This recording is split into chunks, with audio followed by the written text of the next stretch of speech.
Assalamu alaikum wa rahmatullahi wa barakatuh. So that the camera can catch you. Maybe you have to move back. It may not be convenient for me to station myself here. I will move around. All right. I'm sorry Increase the volume. that I was a bit late. So, like he said, my name is Engineer Shuaib Oyewole, and I work with Nigerian Stored Product Research Institute. Nigerian Stored Product Research Institute is the only research institute with mandate on post-harvest loss reduction of all agricultural produce in Nigeria. And we've been in existence even before the independence. Our organization is as old as, I think the thing started in 1948, and it started metamorphosing until it gets to Nigerian Stored Product Research Institute. And where we are, in Ilorin here, we have the headquarters. We have 4 zona offices. We have one in Lagos, one in Kano, one in Ibadan, then one in Port Harcourt. Then we have 2 outstations, one in Sapele and one in Meduguri. And we have our officers there doing what we are also doing at the headquarters here. So it now depends where the issue comes up. The respective office will respond to such a. So when we have this call, we also have to respond to it just to make sure at least part of the knowledge that we have and the research breakthrough that we have made in the past, at least we try and find means of disseminating it to the people that will make good use of it. And I think the category that will be very useful is the youth, because they have the energy to do that, and they also have the progress of the nation at that as well. So this morning we'll be talking, when they brought the letter and they gave it to me, I said it's too broad, because what they wrote in the letter is as good as the entire mandate of the institute. Yes, and if he wants to do that one, to talk on those things, but it requires a whole week lecture with practicals. But I could see that the training was not based on only post-harvest aspects. So at least to make sure at least you go home today with something that you can make use and fetch you some money, and also reduce post-harvest losses in this country. So while we are waiting for the projector to come up, like I said, I will start. When you said post-harvest management, so what do you refer to as post-harvest management or post-harvest operation or post-harvest activities?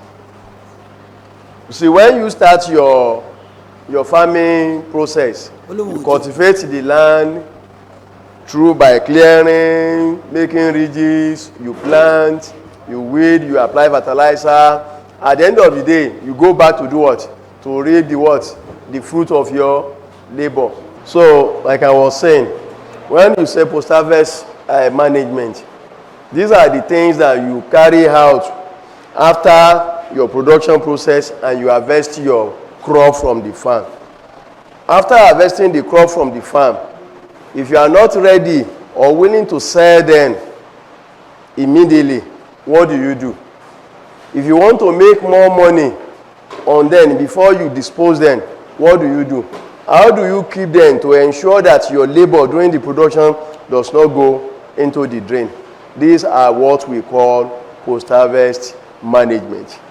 And if you don't pay attention to this, in fact, I believe that this aspect of agriculture deserve more attention than the production. Because if you have labored so much to harvest your crop from the farm, and at the end of the day, you couldn't get the worth of your investment from it because you didn't take the right step at the post-harvest level, then it shows that you have wasted what?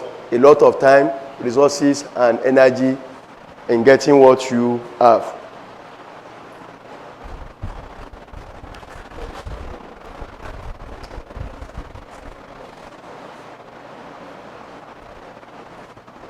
So, in order not to let this happen, sorry.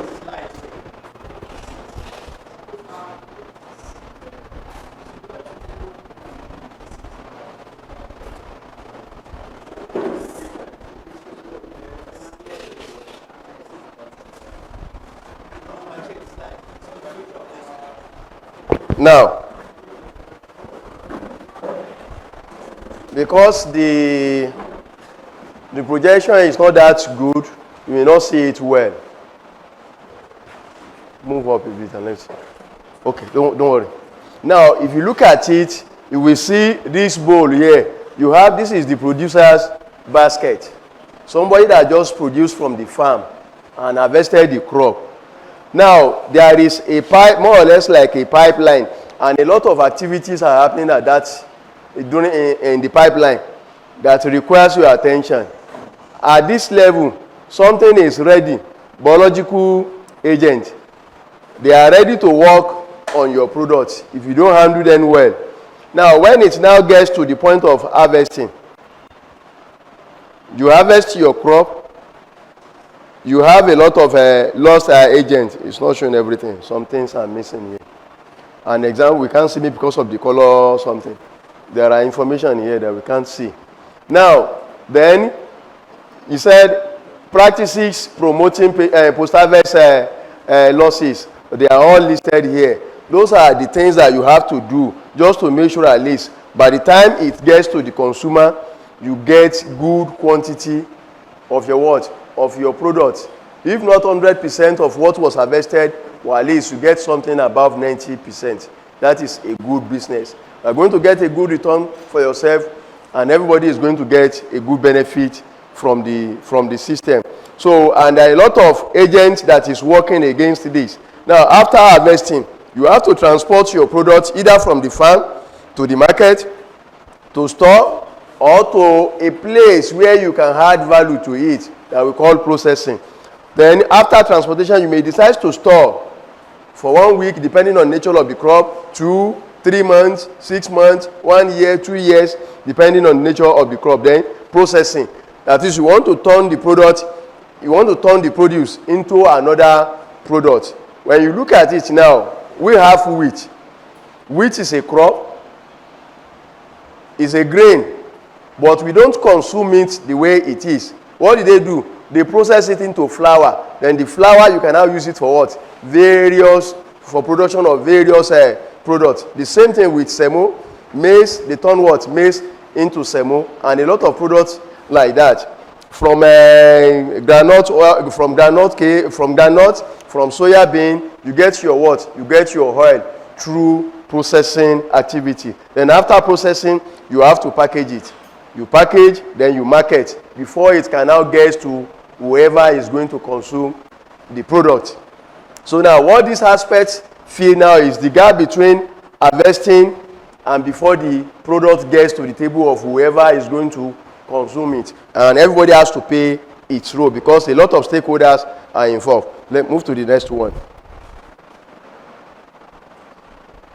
So now, importance of post-harvest.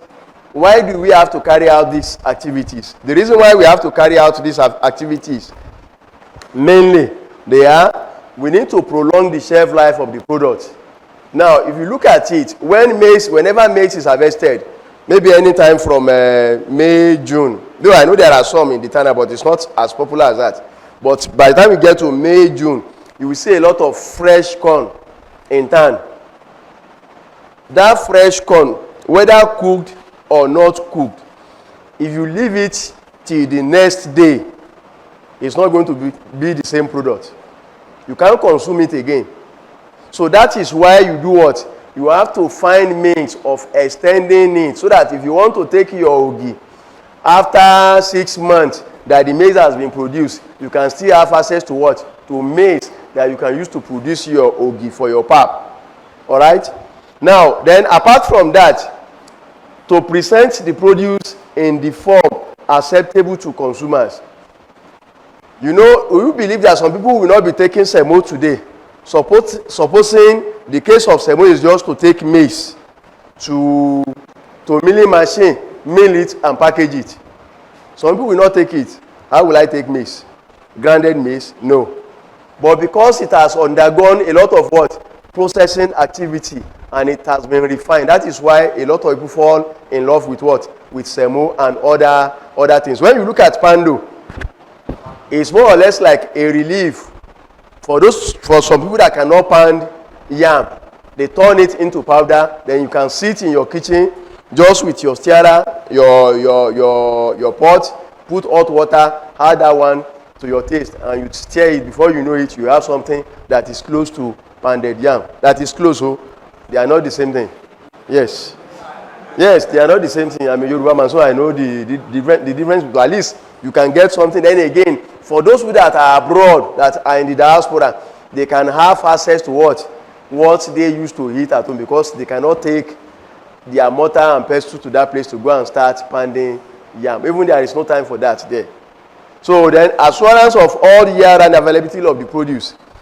If you are able to do necessary post-harvest activity on your product, you are rest assured that at any point of the year, you will have access to what? To that product. Take for instance, beans are usually produced. The early one will come out around August, September, or thereabout. By the time you are in December, or latest by January, you can't see a single plant of beans on the field. All of them have been what? They have been harvested. And some people will take time to dry them, clean them, keep them somewhere. So and when they discover that it is now time that the beans is no longer much in the market, they do what? They release it. Me and you go there, we go and buy. So if not because they've added this value through post-harvest activity, it's only during the production season of cowpea or beans that you'll be able to buy beans. Like if you look at mango now in this country, we produce mango a lot. But it has what? Short duration. Now, mango is in season now. Latest by May, you will hardly see a single fruit of mango. Except that these days now, we have some variety that are behaving somehow, that they can just decide to produce at any point in time because of the climatic change that is happening. That is why some of them are misbehaving these days. Otherwise, it used to be between March and May. Once that period is off, you can't get access to mango again. But if you want to have access to mango, you have to do what? Add value to it, keep it to prolong the shelf life. Then when you want to take it, you either take it in form of juice or you take it in form of snacks. Then another one is to attain stable price of farm produce. If you add value to your produce and you store it, and you discover that the one in the market, the price is rising, by the time I bring my own, you bring your own, somebody bring his own, it will force the price to do what? To crash. And that is what usually happens to palm oil. Palm oil now, this is the season. The people that used to store it, they will store it. But when they need money either to pay the school fees of their children, or for Ileya festival, or for Christmas, any festival, they will be forced to bring those things out. And so many will meet in the market, and it will force the price to crash. So it also assists to regulate the price of the commodity. Yes. Next. Let's leave this one so that we don't waste time. Now there are four main categories of crop. Two main. Sorry, we have one that we refer to as durable crop. Then we have the one that we refer to as perishable crop. When you say durable crop, all of us from the word durable, it shows that it's something that lasts longer. And when you say perishable, it's something that almost immediately, if care is not taken, you lose the value. Now, in that category, we have grain. Grain, you know, when it is on the plant, when it's on the feed as well, it is perishable in nature. But by the time you add value to it, you turn it into what? Into durable products. So that is why they are categorized as product, as a durable. And in grain category, we have the likes of cowpea. When I say cowpea, I mean beans. Cowpea, rice, wheat, oats, guinea corn, maize, something in that range. They are all referred to as grain. Then the other category is fruit and vegetable. You know fruit and vegetable, whether the leafy vegetable or the ones that are not leafy vegetable. You have all these series of types of four, spinach and the rest. You have tomato, you have mango, apple, pineapple. So all those ones, they are in that category. Then we have root and tuber. We have yam, you have potato, you have cassava, Irish potato and the likes. Then fishery and aquaculture. Fishery and aquaculture, all of us, we know what we call fish.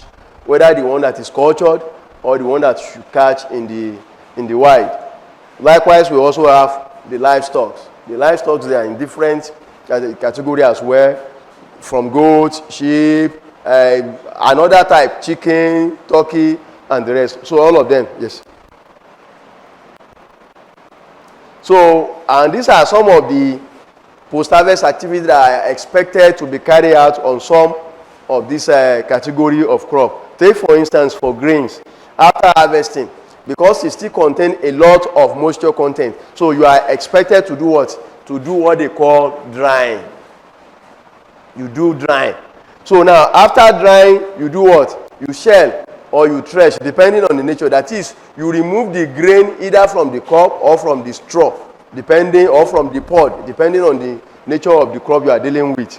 Then after that, you have to separate them, the chaff from the what? From the grain, so that you have clean grain. Cleaning, winnowing. You can do it manually depending on the quantity. You can as well do it mechanically. Then after winnowing, if you discover that the moisture content is not dry enough for you, you can still do what? You can still re-dry, because you have to dry very well before you can store. If the product you are storing and it is grain, it's not dry enough, everything will go bad while in storage. They will just cake, and in the process of caking, the implication is that it has a lot of mold. And some of us will have had what we call aflatoxin. That thing will have gone into the product, and if anybody per chance consume it, or animal, you are prone to cancer. So that is the implication. Any product that has grown mold, that we see that something like white or I repeat, you see that something is going on it. That is what they refer to as mold. They are very serious, so you don't just consume them anyhow. Don't just neglect them, remove it and let's continue. No. They are detrimental to our health. So after that, you can decide to package your product, then you take it to what? For storage. But if you don't want to do that one, you want to add value to it, then you let it go through what? Further processing. Like cowpea now. If you have your cowpea, you want to use it to make akara, mai, and the likes. You do what? You let it go through that value addition. You process it further. At the end of the day, you still package it and store it. Next. The same thing for fruits and vegetables. You pack them. After packing, the corn, you wash. After washing, you remove the surface water from it, because that one can also cause deterioration to set in. Then after that, you have to sort. You sort them into maybe the good ones, then the bad ones. Then after sorting, you wax.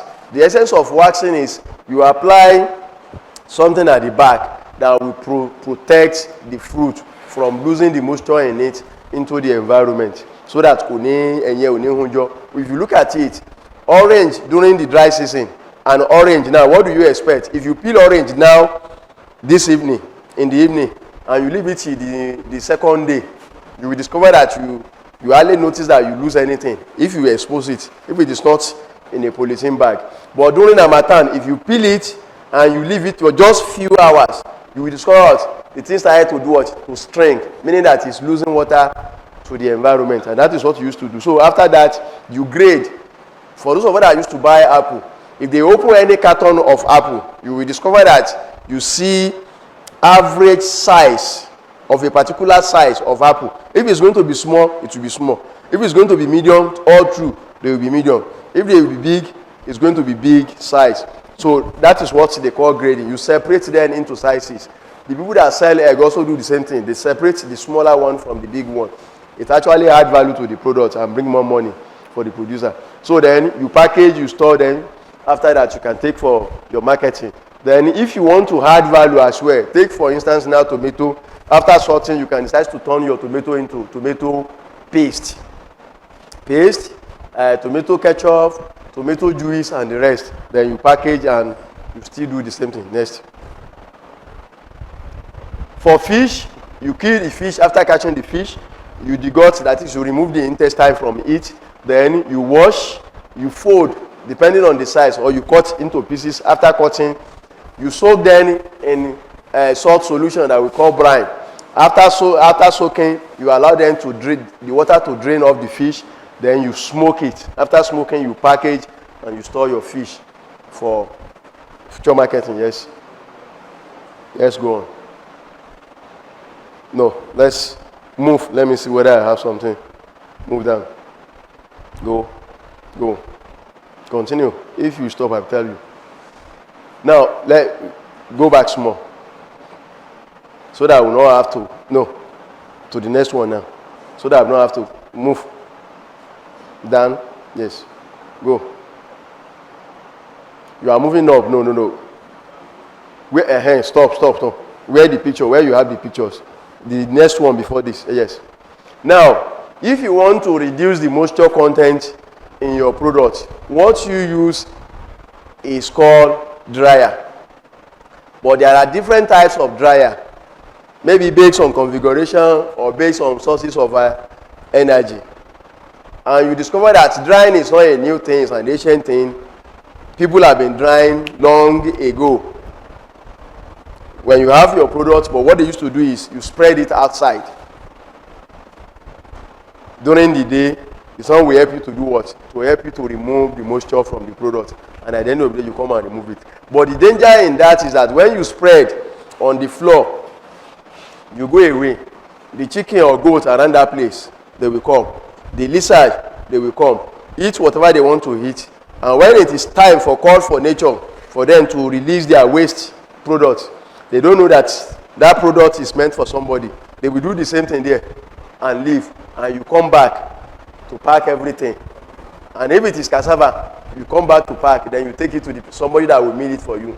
Both the cassava and the remnant of the thing, you mill everything together and you turn it into amala and you heat, exposing ourselves to a lot of dangers. So, and that is why things like this are in place, just to ensure that at least you take your product through a safe and hygienic process. This is a mechanical dryer. This one can use kerosene stove, it can use gas, and it can also use electricity. The same thing, that one uses kerosene or gas with solar energy. This is another one. This is a modified version of that. Yes, next. Then these are solar dryer. This one, basically, their operation depends on the available sunlight during the day. You don't need kerosene, you don't need gas, you don't need electricity. Just go inside, spread your material there, then you close the door. And the material will continue to dry. You hardly need a single naira to run, to operate this. What you just need is just to maintain the facility and the initial cost. And it's cheaper to maintain than the first set of dryer that I mentioned, because you don't need to buy fuel, you don't need to buy anything. Yes. We'll get to this later. Let me close this. Yes, I want to open another file.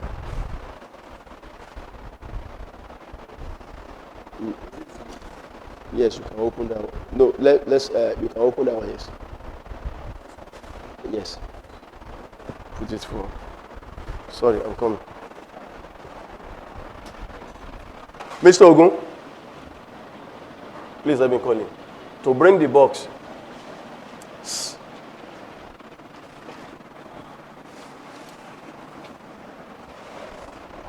Now,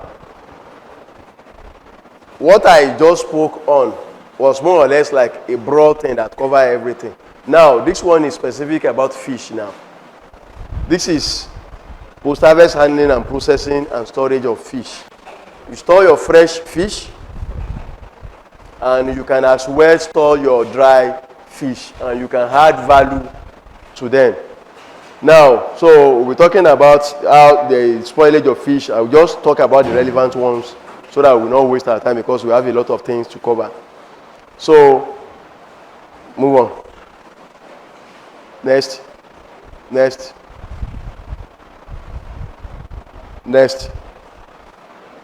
Go. Go back a bit. You see, when you have fish, you should bring let me keep this one side. You should bring the remaining thing. So when you have your fish starts to go bad, immediately you remove it from water. once you remove it from water, it starts to go bad. So if you don't manage it very well, you are going to lose the quality of that fish. You may still have it as a whole, but if care is not taken, you may lose it. And that is why at times, women, when they go to buy frozen fish, you will see the thing as hard as anything. You can see that it's properly frozen. But just let that ice remove. You will discover that the fish has gone bad before it was frozen. Meaning that you are done what? You have lost the quality of that fish. So, in order not to do that, there are certain things that are responsible for this. Because of the nature of fish, God created them to live in water. So, the moment you move them away from that water, you are subjecting them to a harsh condition, which is not conducive for them. And the moment they lose their life, in fact, deterioration sets in faster than ever. Every second they continue to go what? To go bad. Unless you try to arrest the situation and make sure you preserve them so that you don't lose the quality for your money. It could be due to microbial incidents. It could be due to chemical oxidation and other enzymatic reaction within their body because of the nature of their system. So factors that can cause this, it could be due to poor handling. And when you see some of these people that affect fish, especially from the wild. When I say from the wild, I mean from the river. And nobody is taking care. They just go there and go and catch. And you see them displaying it by the road. The way they are handling it is very bad. By the time they handle it for 2 to 3 hours, that fish is not the same fish that they caught sometimes ago. Because it has started doing what? Losing the quality it's supposed to have. So that is why it has to be very careful. Then again, when you subject fish to where the temperature is very high, it's going to react negatively and it also affect the quality. Another one is this one. Don't let me go into them. But those are the two main things that at least you can understand. Yes.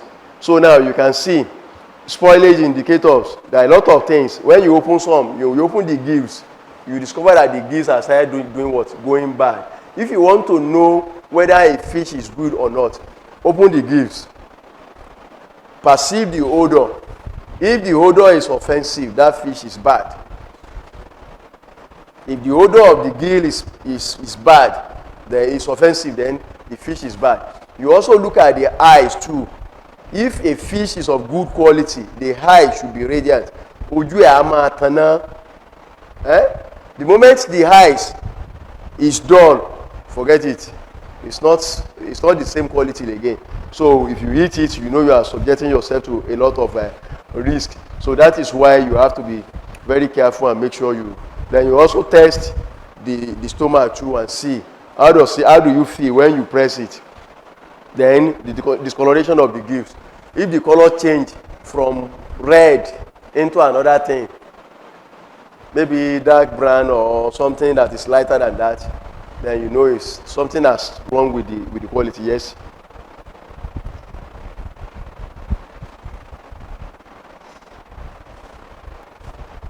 Let's move on. Go on.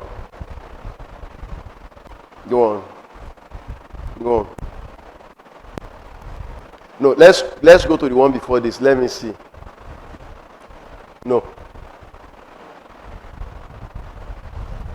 Let me ask this question. How long do you think fresh fish can last without adequate storage?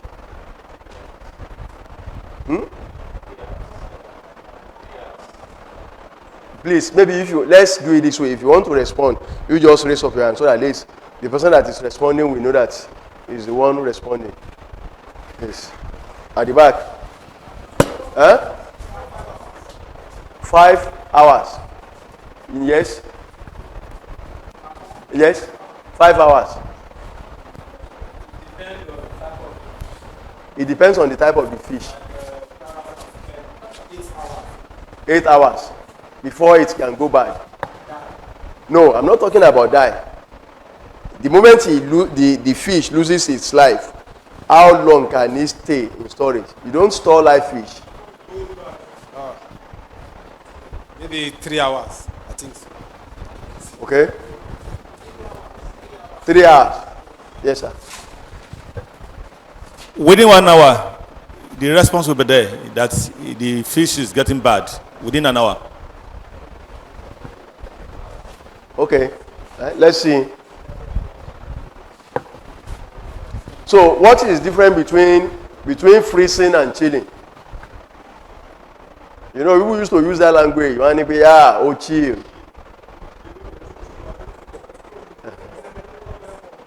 Eh?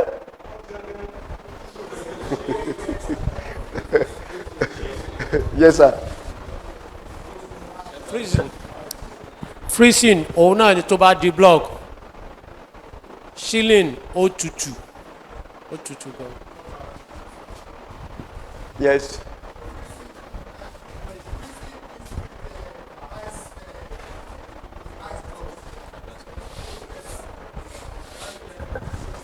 Freezing means with ice with fish with ice block. Why she just feel that it's cold, very cold.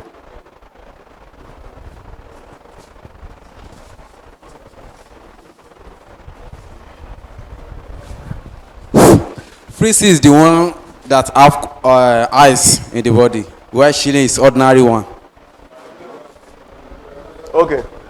It's okay. Thank you. So let's go on. Let's go. Let's move on. Now, post-harvest handling of fish, or fresh fish. If you want to handle fresh fish, you need to do what? You need to sort. If you have the bad ones, you have to separate it from the good ones. Otherwise, it will do what? It will contaminate the quality of the good ones. You don't mix bad ones. Say, no, the good ones is plenty. Just let's mix these few ones. Those few ones that you are mixing with the good ones can earn you a lot of economic loss. So you have to be very careful. So proper cleaning after sorting. You have to clean your fish. You know, because they live in water, there is a lot of dirt on their body. And they don't used to bath like we do. Though they swim in water, but they don't used to bath. So you have a lot of deposits on their body. And that is why you see a lot of slime. If you touch the body of a fish, whether living or the one that is dead, you touch the body, you feel something that is slippery. They call it slime. Slime, yes.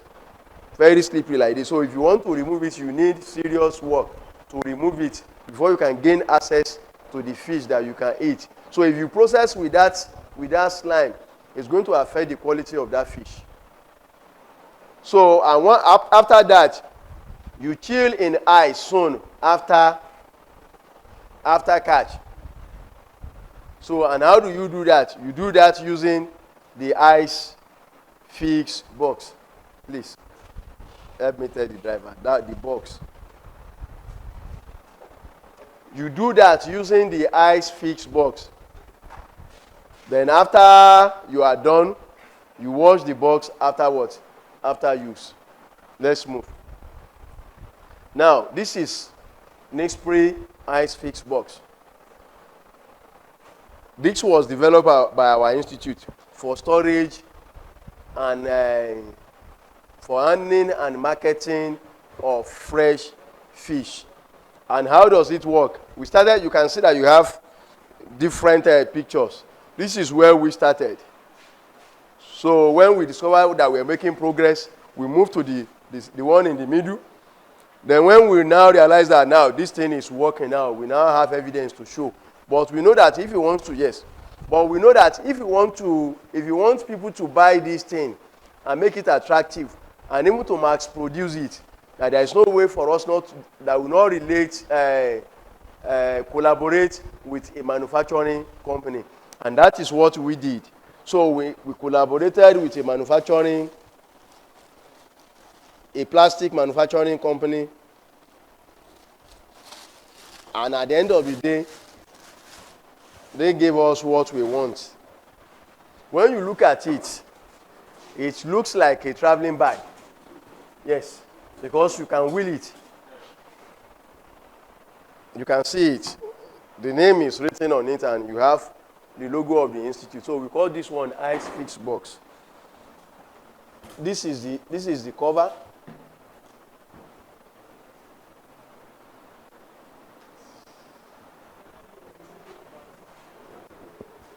So you can see the inside. And apart from that, it has a drain here.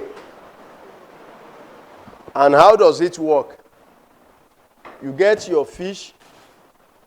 After you harvest your fish, either from the wild or the one that you culture, then you get ice block. Ice block. So when you now get your ice block, you get your fish. You put a layer of fish. You add ice block. Another fish, ice block. Another fish, ice block, until you fill the box. Then you do what? You cover it. Then you make sure that this place is what? Is closed. This one can last for close to 72 hours. And the quality of the fish will still be intact. So if you want to transport your fish, you can use it to transport from one location to another using ice. Yeah. And if you want to retail your fish, that is, you want to market your fish, you are a fish seller that is selling fresh fish, you can also do the same thing here. Put it here, put the ice, then you take it to where you are selling your fish. Then people will buy, you close it back, they buy. Then periodically, maybe every 2 hours, you do what? Because the ice will definitely melt. So when the ice is melting, periodic of 2 hours, you open this.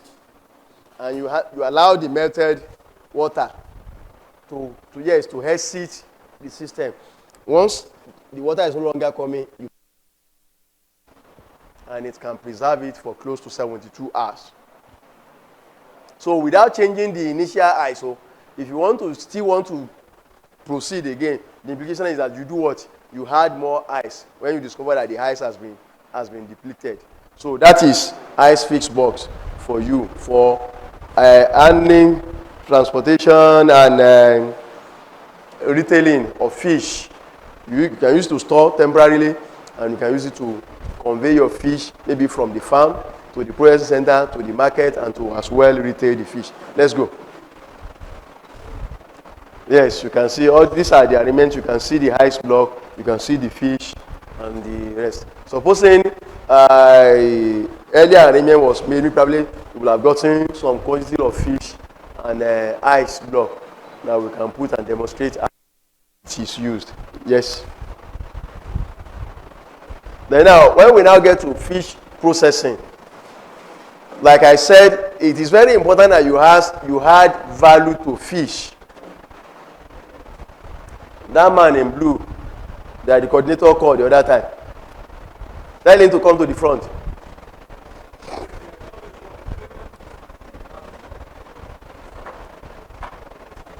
Oh, don't bring your chair, you are not sitting. Yes. You are comfortable, that is why you are sleeping now. If you are not comfortable, you won't be sleeping. How will somebody, but the way I see it, I doubt if you are not the youngest in this hall. Yes. Then why are you sleeping? You are married? Because if you are married, I will assume probably you actually, maybe you work overnight. But if you are not married, there is no justification why you should not have your normal sleep. Yes. So don't block people. Come and stay here. Let's do the lecturing together. Come and stay with this one so that we don't block people. And you're supposed to have interest. You're supposed to have interest. So now, just stay there for a while, at least so that when you lose that sleep, you can go and sit down. Yeah. So when you want to add value to your fish, there are different ways, but the ones that we can easily have access to, and that we can have access to the facility that we can use to make it, and that we can operate at the small scale and medium scale level, is removing the moisture from the fish, turning it into what? Smoked or dry fish. And when you look at it, in the environment we have, majority of us, we love smoked fish. When especially those of us from the Yoruba side, we love smoked fish very well. But if you look at it, the way they used to do it in the past, because of the process it used to undergo, you don't usually have it the way it should. We discovered that before they finish smoking, the fish will turn to black. And that brings about the name Eja Dudu. Instead of Eja, some people call it Eja Dudu. Instead of Eja Bigbe. So because they have turned the color to what? To black.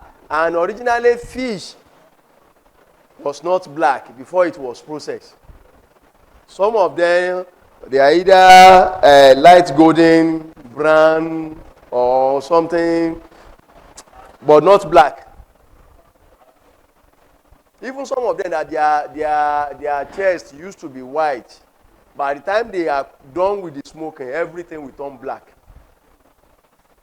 So, and research has made us to realize that consuming such fish is exposing us to cancer.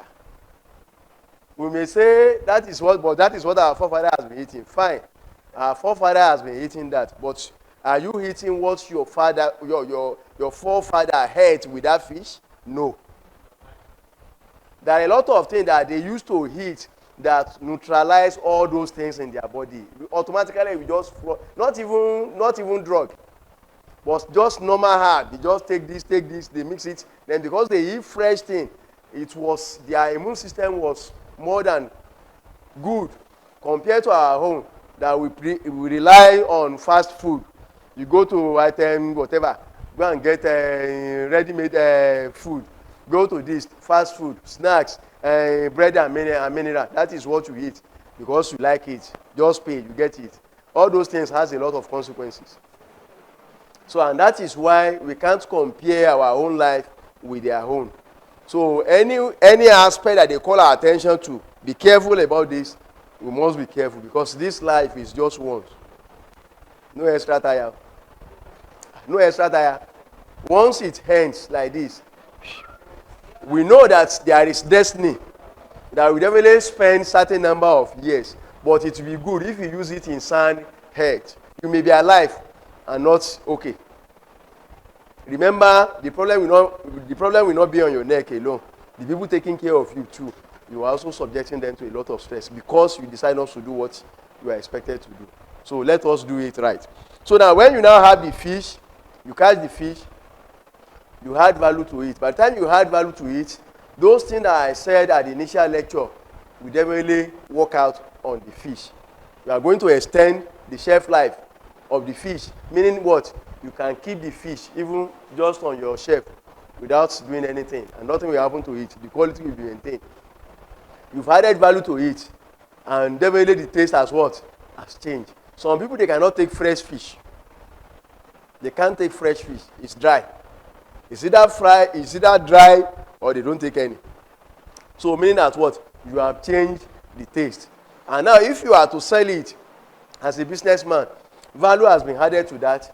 You are bound to make more money from it. Because personally, I process fish. Even inshallah, tomorrow I should process again. So I process fish, buy the catfish from the people selling, and I let it pass through all the normal processing activity. By Sunday, I'm done. I package everything, and people start to buy. 1,000, 2,000 naira pack. Then I make money. It's not the one I'm using, but at least this is where I work. My wife can be selling that as part of what she's doing as well. So, and that is how to make life meaningful without unnecessarily depend on what we don't supposed to depend. So we want to do that now. We have smoking cane. Over the years, we have developed a number of smoking cane. We have different models. We started from just improving the traditional one. Later, we discovered this has not solved the problem. We move further until we get to where we are now. And where we are now, we can beat our chest now that we have a good equipment that can be used to process fish in an hygienic way that will not put your health at risk. And it can meet export market. If you see the quality, even physically without the chemical analysis, you yourself, your mind will be at rest that, say, so, and that is the way it has been. So let's move on. And we have the one that can use electricity. We have the one that can use gas. We have the one that can use charcoal. So, and if you want to, like, we get there. If you want to process your fish, these are the benefits that you get. Let's move on. So now the steps involved in processing of your fish. If they have gotten some quantity of fish, maybe probably I will have come with the smoking cane so that we just demonstrate and see how far it can dry before we leave in the evening. But arrangement was not made for that. You get your fish. After getting it, you kill it. There are 3 different methods by which you can use to kill your fish. If you are bold enough, you can hold the fish, hold the head, you hold the other part, then you break the neck bone. Once you do that one, you can't do anything. It will be restless. That is one way. The second one is that you take one, put it on ground, then you target the head. Just knock the head with that something. It will be restless as well. But if you are going into mass production, that you want to process a lot of fish, how many fish will you take to break or to knock the head? You do what? You put them in a bowl. Then you now look for salt. You pour salt and you cover it. You have to cover it very well. You know, human being too, you will resist salt. So there will be a lot of movement, agitation for a while. Then everybody will just calm down. Then you can now pick them one after the other. And do what? You remove the intestine. You must remove the intestine and the gills. Ìfun àti kíní tó wà lórí rẹ̀ yẹn, ibi tẹ́já ti máa ń bẹ̀rẹ̀ sí ní bàjẹ́ nìyẹn. Tẹ́ ẹ̀ bá ti remove ẹ̀, tí wọ́n yan tí ò gbé dáadáa, ibẹ̀ ló ti máa bàjẹ́ tí yóò fi bàjẹ́ níbi ara ẹ̀já. So you remove it. Once you remove that one, you are rest assured that you are going to get what you want. Then after that, you now do what? Thorough washing. Now, the salt that you added will do 2 things. It will help you to kill the fish. Then it will ease the removal of the slime from the body of the fish. You just look for shark or just any sponge that you know that is rough. You use it to wash the fish. So that when you touch the skin, it's not slippery. Once you are able to achieve that one, the fish is clean. Then you remove all the blood stain from it. Then after that, if you want to fold it into the normal shape, so if you know how to fold it, you put the tail into the mouth and you key it with a pen. It can be this toothpick or other things like that. You pin it, then you put it down. So after folding, but if it is the big one, you can cut into pieces depending on the size. You can cut into 4, into 3, into 5, into 6, depending on the size of the fish. You can go and see that. Yes. So you can cut it. Then after cutting, if you want your fish to have taste very well, you do what? You get your water. You get some quantity of water. Take for instance, if you get 25, you want to process 25 kg of fish. You weigh it. This is 25 kg of fish. You now measure 25 liters of water. Then you now look for 250 grams of salt. You add it into that water. Allow it to dissolve. Then you now put the fish inside and time it. Let it stay in that water for 30 minutes. After 30 minutes, remove the water. Allow it to drain. Then you now arrange them on the trays of the smoking cane. So while you are doing that, you must have cleaned your smoking cane before you clean the tray, clean everything. Then you remove the charcoal pot. Where you put your charcoal, you remove it. Go and add charcoal, light the charcoal, and make sure that the charcoal is properly charged. Then you put it back at the back. Then you put your fish. Then you cover it. And you keep checking. Maybe at interval of 2 hours, you may need to recharge the charcoal, depending on how good the charcoal is. Then if there is need for you to exchange the tray, you do that one. If there is need for you to turn the fish, you turn it. And depending on the size, but by the time you dry for let's say 14, 15 hours, depending on the size, yes, you will see a lot of them that have dried enough that you can remove from. And when you are drying, you have to be very careful, especially the ones that you fold. Their neck, after the head, where the flesh starts, you must make sure that you touch that place very well. Make sure that it's hard, that it's dry. Otherwise, if it's not dry enough, after 2-3 days that you package it in your packaging material, you may lose that fish. It will start to grow mold because there is more than enough moisture content. And that one will activate the growth of a microbial load in the system. So after that, you need to package. After that, you need to package your fish. And how do you package your fish? You see, there are different types of packaging material. The type of packaging material that we use for your fish must be the type that will not allow moisture to go into the fish. Because if moisture is able to penetrate the packaging material into the fish, then you are going to lose the quality as well. Because the moisture content in the fish will increase, and when it increases, then there will be problem in the quality as well. And I don't know if anybody has observed this. Why did they change the polythene, let me call it nylon, that they used to package bread these days? Who know what it used to be some years back?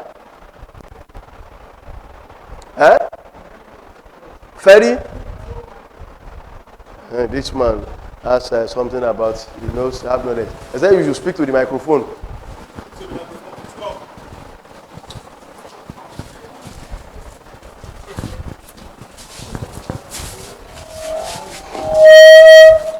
It has very low micro. It has very low micro. Yeah, yes, but not only that. You see, there are two categories of polythene. There is what we call high density polythene and low density polythene. Then what they used to package the bread was low density polythene. It's the same nylon now, the one that they used to package this nylon, nylon for my, and the one they used to pack sugar and the likes. So Santana, all those ones, they are low density polythene. So if you use them to package anything that requires that moisture should not go into it, if care is not taken, you will lose it very soon. But the one that they use now, if you touch it like this, you will discover that it makes noise. That one is high density polythene. Moisture cannot penetrate it, and that is why if you have your bread now, the big one, if you have it now, you buy it and you keep it, it can still last up to 3-4 days, and you discover that nothing is going on the bread. It is because of that. But if you package it in the other one, because moisture will get access to it, if care is not taken, by the evening of the second day, you will discover that something is wrong with the bread. So you have to make sure that you use high density polythene if you are using polythene to package your fish.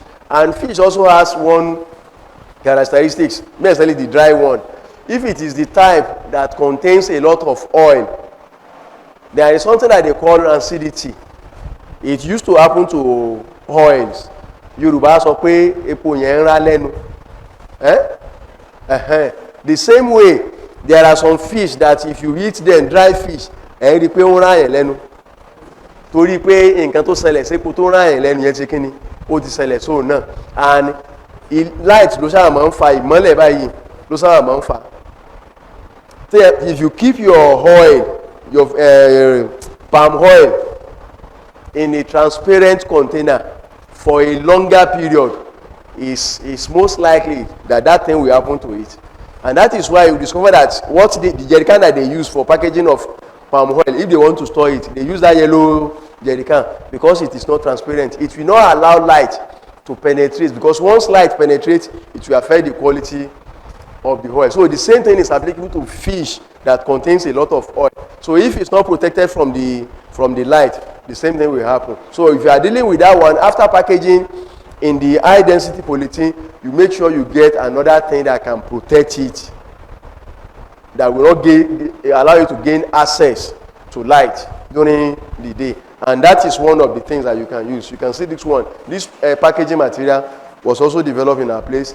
It's a combination, it's a composite of paper and high density polythene. So we laminated the two together. The paper will not allow light to penetrate, and the polythene will not allow what moisture to get access to the fish. So that is how to smoke fish, and you get it done theoretically. So what do we have again? Now these are smoking cane. You can see the products below. The one towards that side is the electricity powered one. The one in the middle is gas power, while the one here is charcoal power. And there are special features that the smoking cane has. The smoking cane has facility to collect oil while you are smoking your fish. As you are smoking your fish, it has a tray that will collect the oil that is dropping from the fish. Instead of allowing the oil to drop on the fire, on the charcoal, that will bring additional smoke that will turn the color of the fish to black. So that tray collects the oil, and you can easily collect the oil into another container. And you know that fish oil contains omega-3, and they use it in pharmaceutical company. So, and if they say they use a product in pharmaceutical company, you know the what? It's a lot. Yes, it's a lot, because small quantity like this means a lot to them. So if you can get it to that level, your fish to that level, and you get the oil out, then you know that apart from the money you are getting on smoking, you are also getting money from what? From the oil as well. So let's go. Yes, let's. Now, before this one, let's go to. Yes, you see green. Yes.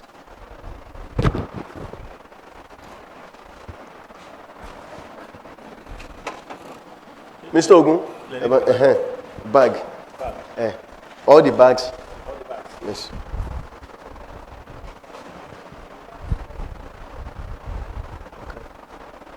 Now, like I said earlier, all of us, we know what we call bags, right?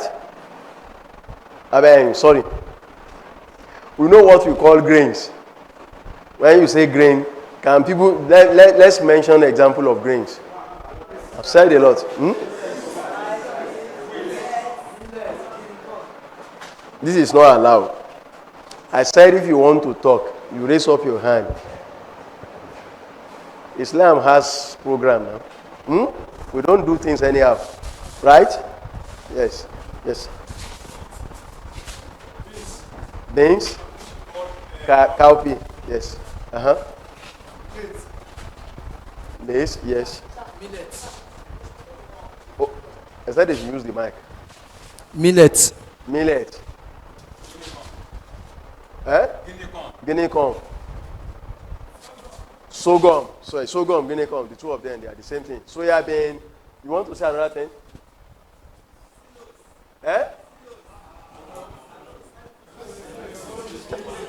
No. Yes. Cowpea, yes, somebody has mentioned that one. So we have a number of them. We have some that are peculiar to Nigeria, and we have some that are foreign to us. So but at least virtually there is no way you can do it. Most of the grains, they fall in the category of staple crop in Nigeria, because those are the things that we eat most. Turn guinea corn to your ogi. You produce it, make pap and a lot of things from it. You turn your cowpea, either you eat it as beans and rice and beans, beans with yam, or you eat as beans alone, or beans with bread and several things. Then you can turn it into maimai, ekuru, akara, and the likes, depending on where you find the application. So because of this, because they are very useful, and you discover that some of them are very starchy, that is, they contain a lot of carbohydrate, while some contain higher percentage of what? Protein. So, and that is why we use one to do what? To balance the other, since that is what we can afford. Now, when you look at them, the way they are useful to us, it is the same way that they are useful to those small insects. Not all of them. You know, God created us in different categories, and He put our food in different places. I remember one day I was watching Nigeria Wide on DSTV, and I was just trying to imagine. So my wife now asked that why is it that all these animals, the carnivorous animals, the likes of lion, tiger, why do they eat their other animal and not grass? I said it is God's work. Because if God has not done it that way, those one will overgrow their population and there will be problem in the system. So God is using one to check the other. Yes, he has the power and every right to say all animals, they must eat grass. And they can't complain, but he said no, you eat grass, this one will hit you. Yes, to balance the system. And that is the way life is. So those insects too, they also have what God has destined them to do what? To eat. If you look at mosquito, why is it that mosquito cannot drink water? Why must it drink blood? But that is what God has given him as food. And he has to look for where the food is and get it. So it is now left to you now, if you don't want to supply food to mosquito, to do what? To protect yourself from it. And it is the same thing to these grains. But because grains now, they are not man, they cannot protect themselves. And it is we that need them. So we have to act on their behalf to protect them from what? From those insects. Otherwise, the insects will take over the product from us. Some of them are so bad to the extent that if grain, when I say the one that feeds on cowpea, if cowpea fill this drum today and it's not properly taken care, I'm telling you, in less than 1 month, just deliberately put maybe just 5 units of that insect, put them here and come back in the next 1 month and come and see what will happen. The rate at which they will reproduce and what they will turn your beans into. They will turn it into powder without using milling machine. Yes, and you'll be surprised, and it won't be useful again because they will have contaminated it with a lot of their feces and their waste. So that is why you have to be very careful and take care of them very well. And when they want to feed on those grain, they also eat the useful part of the grain. Because when you look at beans, they will enter. At times you hardly see where the point of their entry. It's only when they go out that you see that it's no longer in the system, except if it dies in the beans. So they create a lot of holes, and once they do that one, the value is what? It's lost. Even if you put it in water, you discover that they will do what? They will float. That is a sign that you are not eating what you're supposed to eat. So because of that, we need to pay serious attention. Even at the domestic level, we need to pay serious of attention. And there are a lot of things that we can do at domestic level that will not cost us much, that we can use to protect our grains from unnecessary spoilage. Now, so we talk about appropriate method for handling grains, insect pest of grains, the little way is applicable to this class, then pesticides, and appropriate method for storage of grain. Let's go. Let's go. I've asked this question. Let me see the second question. Can you refer to maize and cowpea as grain? Okay. Let's go. Now, I've told you what grains are. Continue. Some things are not showing there. I don't know. Okay. Now, you can see now, I just want to call your attention to this. Some of us that has agricultural background, we know this. There are two main categories of grain. We have the one that you call the cereals, and you have the one that you refer to as either pulses or you call them legumes. The cereals, they are monocotyledon crop. While the other one, they are what? They are dicotyledons. And what do we mean by monocotyledon and dicotyledon? Can you give me what happened? How will you differentiate? Yes. Monocotyledon plants are one seedling plant. Why one seedling plant? Okay. Why dicotyledon plants are two seedling plants? No, practically now, how can you differentiate the two? If you see a plant, a seedling that is just coming out, how will you know whether it is a monocotyledon or dicotyledon? There will be like two. Which one is two? Dicotyledon is two coming up, shooting up. Then monocotyledon will just be one. Yes, that is a very good way to do it. The monocotyledon, each time it brings out leaf, is one at a time.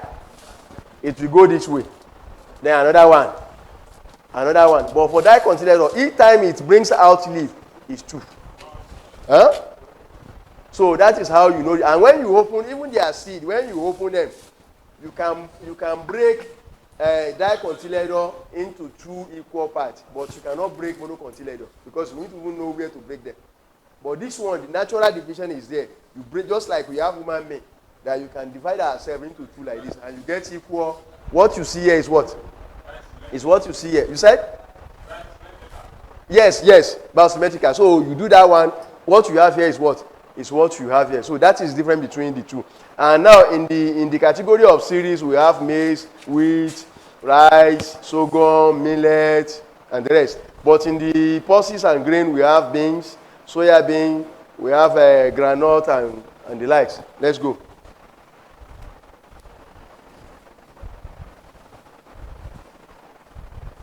Let's go. Now, let me ask this.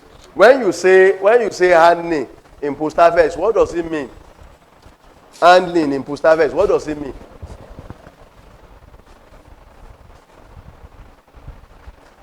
Yes, sir.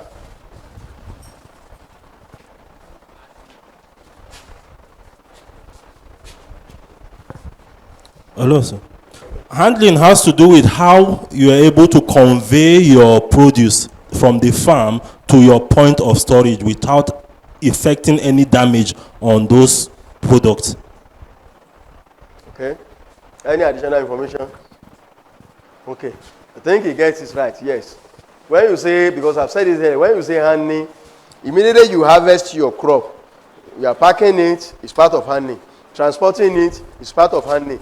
You are drying, you are doing this, you are doing that, is what? Is part of handling because it involves moving it from location to location now. So now mention some grain handling practices that you know.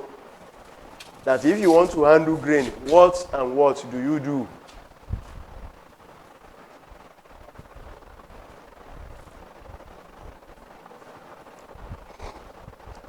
Anybody?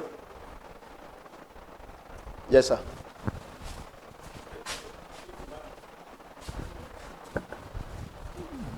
During the harvesting of grain, we remove the grain from the pod, the one that's inside pod, Okay. or the one that's have any other cover. We remove it and handle in a better way to the storage process. I mean, to storage place or in a state. Let's do it this way. Let's be specific.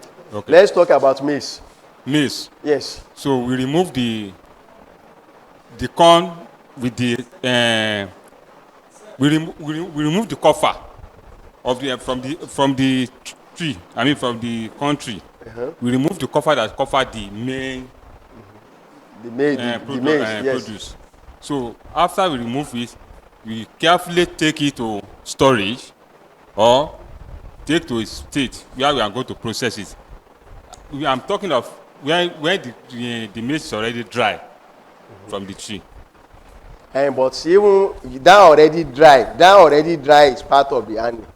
That drying is part of the process that is expected to pass through. Okay. It's okay. Thank you. Now, how are these processes, these practices, how are they done in your area? Take for instance, just take any crop. Okay, I am used to cowpea post-harvest practices. How do you do it? I'm used to maize. How do you do it? Yes. For the maize, you can use by drying by sun. You can. For the maize, the one that drying up, you can use sun to drying it up. Apart from, it's only drying that you just dry and you go away. It's only drying that you do. No, after that we will package it from the insect. You package it. From insect. That is when it dry up Uh-huh. in the sun. So you have to package it and monitor it very Package well. it in what? In sack. In sack. In sacks. Yes. And the maize will still be on cob, abi? Yeah, it will be covered from insect. Will still be on cob without removing the grain from the cob, abi? No, I said you after you remove it from the corn. I mean from the cob. Okay. Yes. You Now dry package. it. Before you package it, you dry it very well in the sun. After you dry it up, and you have to pack it at the sack. Okay. Sir, Any other person? sir, Yes. the similar question, sir. The female says they have a contribution. They want to answer your question from the female. Okay, that you want to ask. Yeah, Okay, yeah. okay. From the female side, please. Salaam alaikum wa rahmatullahi wa barakatuh. From the female. Salaam alaikum. Response to the question asked by our lecturer.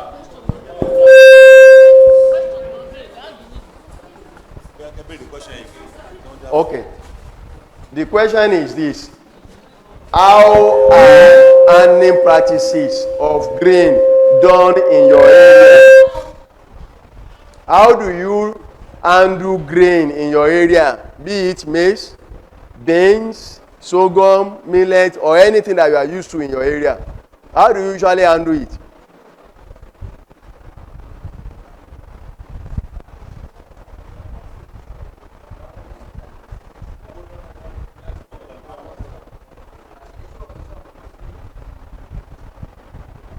Okay.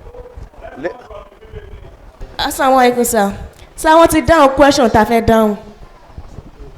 Okay, it's okay, no problem. Later there will be time as kó máa wà láti béèrè question náà any other thing tí ò bá yé dáadáa. So let's go on. Now you can see this is maize on the farm, and when you have maize on the farm, you discover that initially it was wet. At the time, the plant will start turning what? Turning brown until the entire thing, the whole stalk turn to brown. So as the plant is turning brown, likewise the maize itself, the grain, is losing moisture to what? To the environment, bit by bit. So when it now gets to the level that you know, no, àgbàdo yìí ó ti tó yá báyìí, you do what? You go there and remove the combs from the what? From the stand, like you can see on the screen. So when you do that all together, what you are just doing is what? You are harvesting your maize. Tí wọ́n ń pè ní pé àgbẹ̀ ń kéré oko ẹ̀. Next. Then now when you harvest that, you can see now your maize harvested. The first thing you do is what? You separate the bad one from the what? From the good ones. Because the moment you mix the bad one with the good ones, there will be problem. Because the bad one will do what? Even within human being, if you move with bad people, if you cannot influence them, they will influence you. Tó o bá ti rí wọn change, tó o sì lè yàgò fún wọn, wọn ó change yẹn. That is why it is good. If you try to work on somebody and God is not giving you the credit, it's better you withdraw before he turn you to what he or she is. Because the two of you cannot just be like that. One has to influence the other. And if your own is not working, his or her own may work on you. So it's better we just keep away from it so that it doesn't influence you badly. So you can see that those ones, they are very clean, and the other one, you can see that they are bad. So let's move on. Now, yes?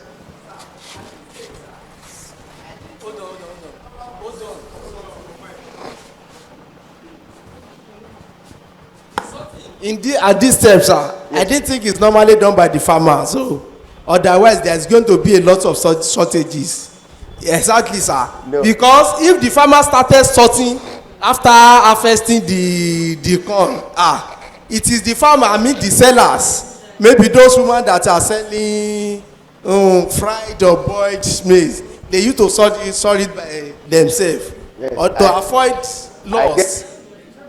Just hold the microphone. I will ask you, don't drop the microphone, hold it. I will ask you some question now. Okay, sir. If you want to buy crate of egg, Crate of egg. yes. Yes, sir, that one is quite different. Wait,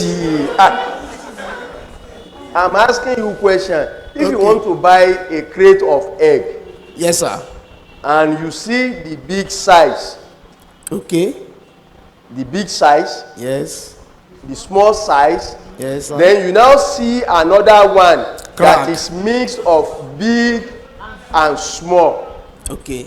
and they put price on it. So if they say the small one is 1,000 and they say the big one is let's say it's 1.5 and the medium one is 1.3, which one will you buy? Sir, at the earlier stage, sir, that is the processing of egg. No, answer We my cannot question. compare eggs. I will go back to your question. Okay. Answer my question first. Okay. Which one will you go for? I will go for it depends on my pocket. It depends on your pocket. Yes, sir. But you know at times, one's pockets do punish us. You remember? Our pockets do punish us. Yes, now. Yes, okay, yes, sir. Yes, sir. Take for instance now, you want to buy cloth. It's not as if you don't have good eyes now. You know the quality one, but because your money cannot buy it, that is why you are going for the inferior one. For the is your pocket not punishing you? Fine. It's the start of another startup. I will now cite the example. If I am the one, I will buy the big one. You will buy the big one. I will buy the big one. You know why? You know why I will buy the big one? Yes, sir. Experience has shown that if you take two pieces of big egg, yes, and you take 3 of those small ones, the 2 big ones, you will get better quantity than the 3 small ones. That depends on the purpose. It depends on the purpose that you are using the egg for. If it is the seller, the food seller, sir, if it is the food seller, they will prefer going for the lesser one. You see, so that they will make more profit. No, you are not getting it. Don't argue so that I'm coming. No, I'm not arguing you. No, wait, don't worry. Let him. It's okay the way he's doing. He's agitating the class and it's good. You see, what I'm trying to drive at is this. Now, somebody, if I say I will buy the big one, now the owner of that egg, what has the sorting? What has he done to him? He tried to separate the big. My buying the big one. Yes. What has he done to the person that has sorted the egg? The owner of the egg. Well, it's hard not value to his effort. That is it. That is it. You see those people that you call, those middlemen that used to buy from the farmer. Yes. They take advantage of the situation. And you know what they do? When you don't sort, you will never see anybody that wants to buy from a farm picking a good sample of the product to show the farmer, to justify what he's paying for. It will never happen because their motive is to cheat the farmer because they want to maximize profit. The profit. Yes, that is their target. They will never pick. When you say, no, I can't say this one. He will never pick the big one. Trying to justify. But if you have done that, yes, yourself, at times, separate the small size, separate the big size, and tell them. Well, we are still on the way. The farmers as well are trying to maximize profit. Yes. By what you are doing, you will only assist them more because they are not going to make reference to the good ones. But once you separate the bad ones from the good ones, you can tell them this good one, if you can buy it, is 5,000 naira per bag. This bad one, if it is your interest, is 2,000 naira. You negotiate based on what. Nobody is deceiving anybody. You are not deceiving him or her. Neither is he. You can see mo mọ̀ pé lè yóò dáa tó torí ẹ̀ náà ni mo fẹ́ ta ní 2,000 èyí tí màá ta nìyẹn ṣé wàá rí ètò ojúlówó yìí 5,000 tó o bá lè ra go another person will come but by the time you give him that opportunity you start to negotiate bí ẹ wo bó ṣe rí they are never friends of farmer you see them they buy it very cheap and they get to the market they sell it very expensive to make money and when you know if you look at if farmer except that people are seeing it now as a business if not those farmers because my father was a farmer when he was alive if you quantify the labor that you put into agricultural production then there is no way you can say you declare profit the only thing is that they just see it as iṣẹ́ tí mo ń ṣe ní ilẹ̀ bá ti mọ́ wọ́n á gbòkó lọ wọ́n á lọ iṣẹ́ tí wọ́n bá dé rí mú bọ̀ náà ni wọ́n rí mú bọ̀ wọ́n á fi feed ìyàwó àti àwọn ọmọ but these days now that is why people are looking at it and that is why people are trying as much as possible to run away from those people you never see anybody that is doing agriculture as business that will mix the good one and the bad ones together to sell to people no way you can't make it no way you separate has value for the quality this is what I want to sell tó bá lè rà tó bá lè rà in fact tell me o tell anybody tó bá ti separate tó bá yẹn ó ti mọ àwọn tó lè rà just take it to bóyá Lagos àbí Port Harcourt àbí Abuja àwọn yẹn lè sanwó ẹ̀ but ṣe eré lèyí a máa rí ta nílẹ̀ so that is the way it is yes sir.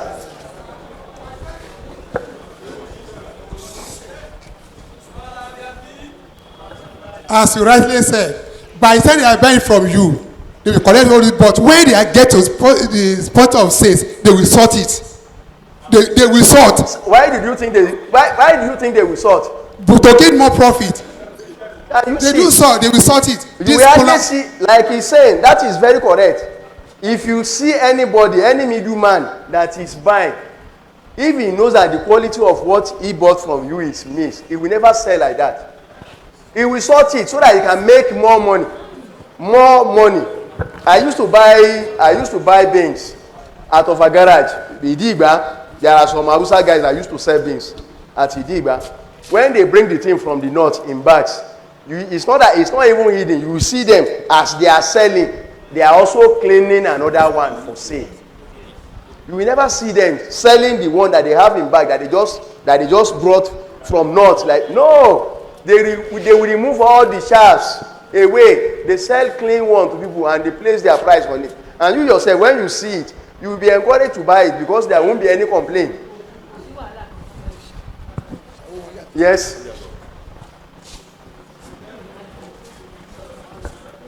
No, let them ask the question. My question is about sorting, sir. It's about sorting. Okay. So what even it happens to a local farmer that he has agreed with a buyer, and that person should come to the farm the next day and decide if it's what? If it happens to a local farmer that he agreed with a buyer that person should come the next day, and he decides to remove the what's it called and to harvest the maize crops. And you know, at times the buyers may not come.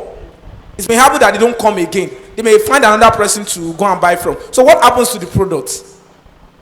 Fine, it happens. That is disappointment, and we are all human beings, so it's bound to happen. And that is why you see, in the process, we learn a lot. If you are dealing with somebody, you know that this is the person I'm selling my product to.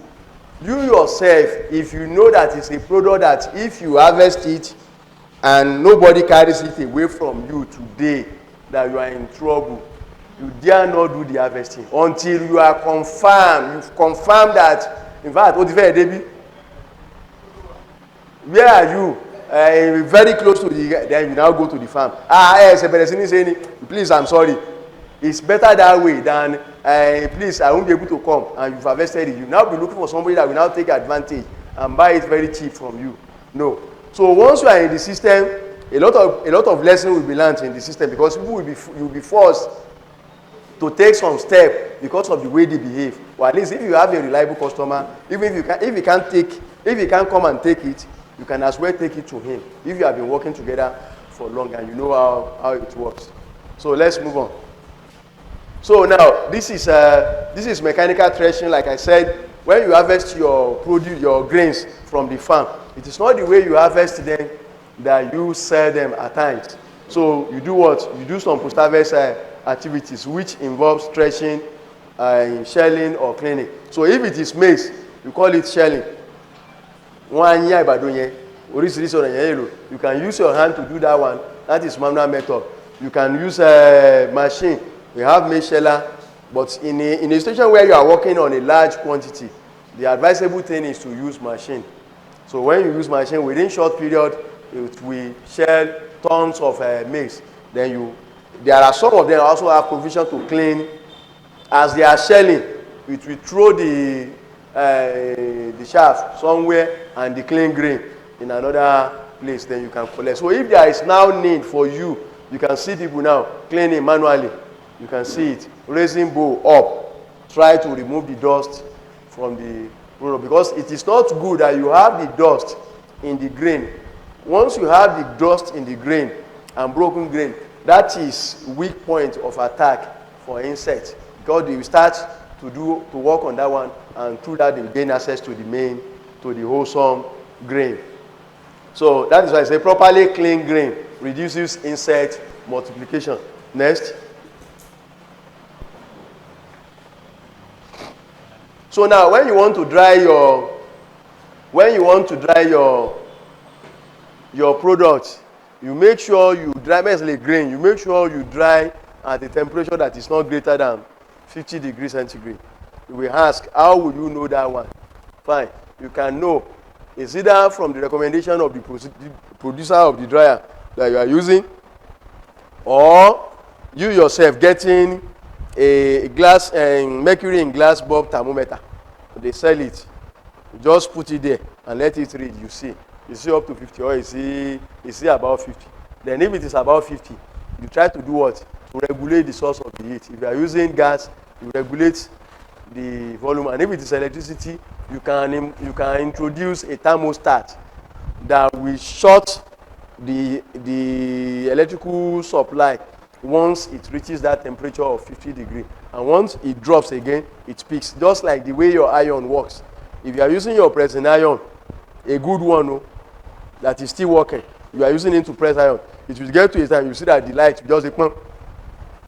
You continue to use it. When it's discovered that the temperature has dropped again, it will pick up again. So, and make sure that at least it's within that range. So, and if you are milling, you shouldn't take it to a place where the heat that will be generated will be more than 75 degrees Celsius.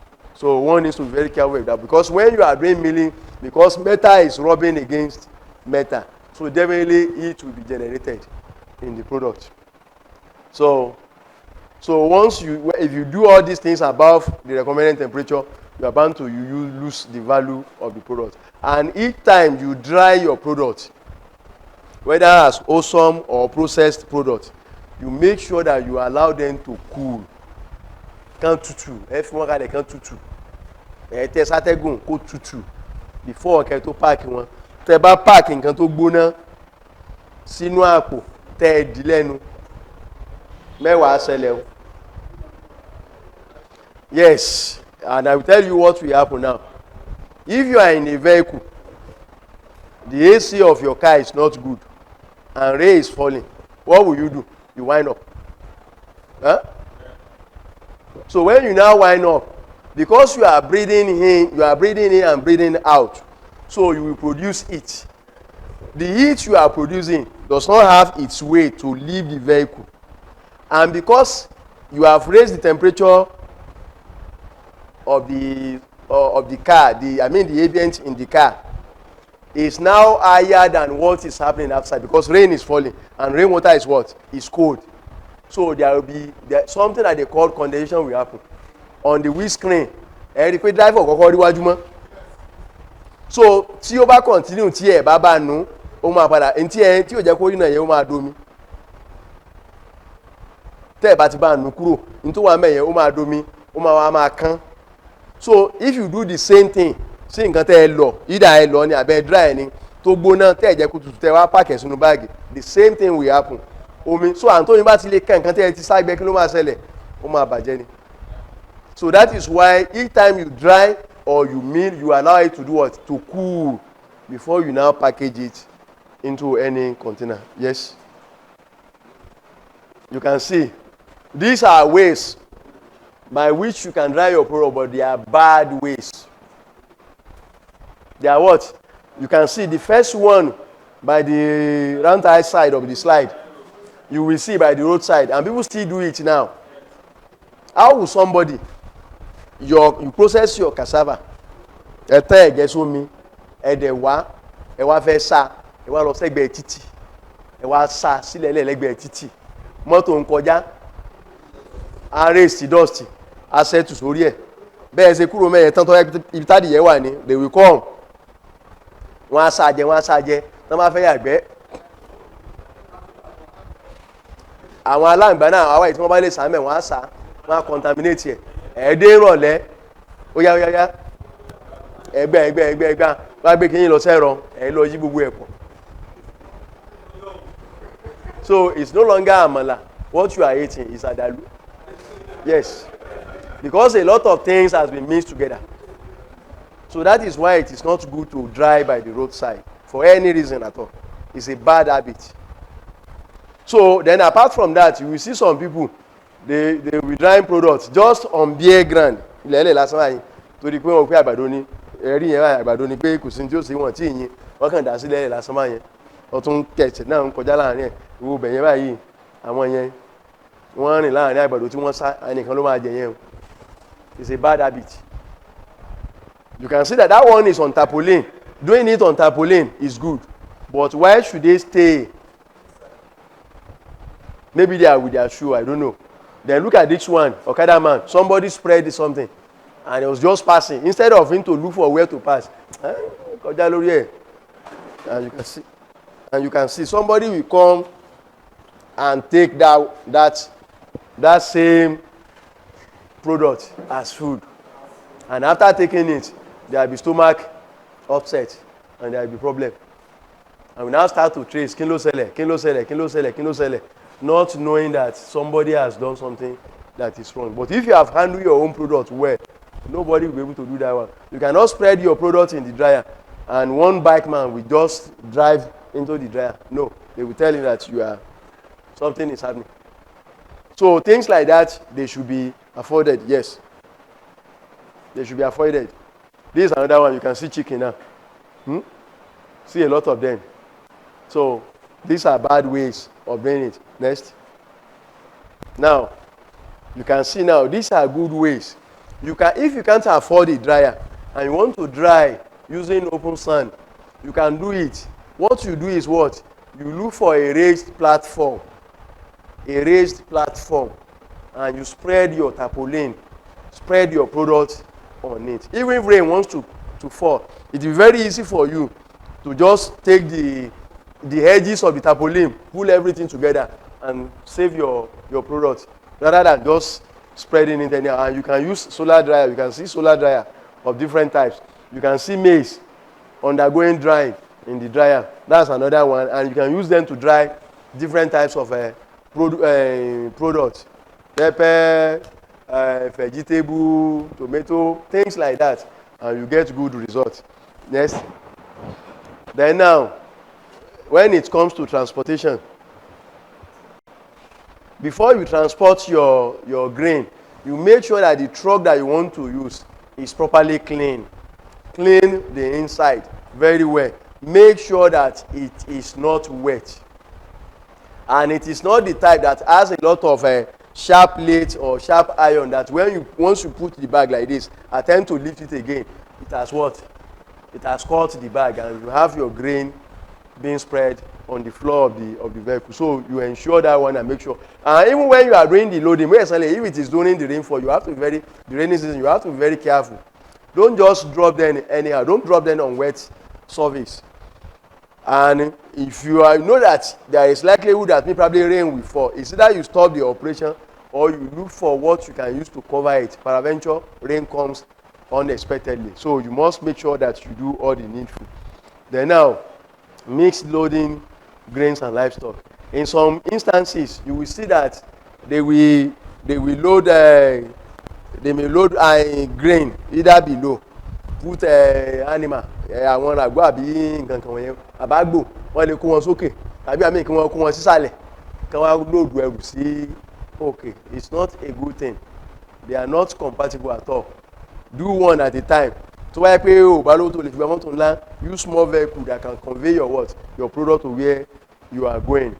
Then now misuse of pesticide. This one is very common. When you look at it, a lot of people, what they do is that mi ò fẹ́ kòkòrò jẹ ìwà mi, a ní nǹkan báyìí lẹ́nìkan lò, wọ́n á kàn lọ rà á. And you see people pouring liquid chemical, sniper and its family. You see them green like this, they spread it.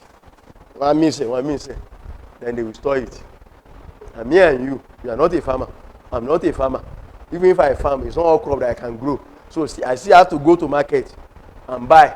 So and in the process, you end up buying what? Bad products.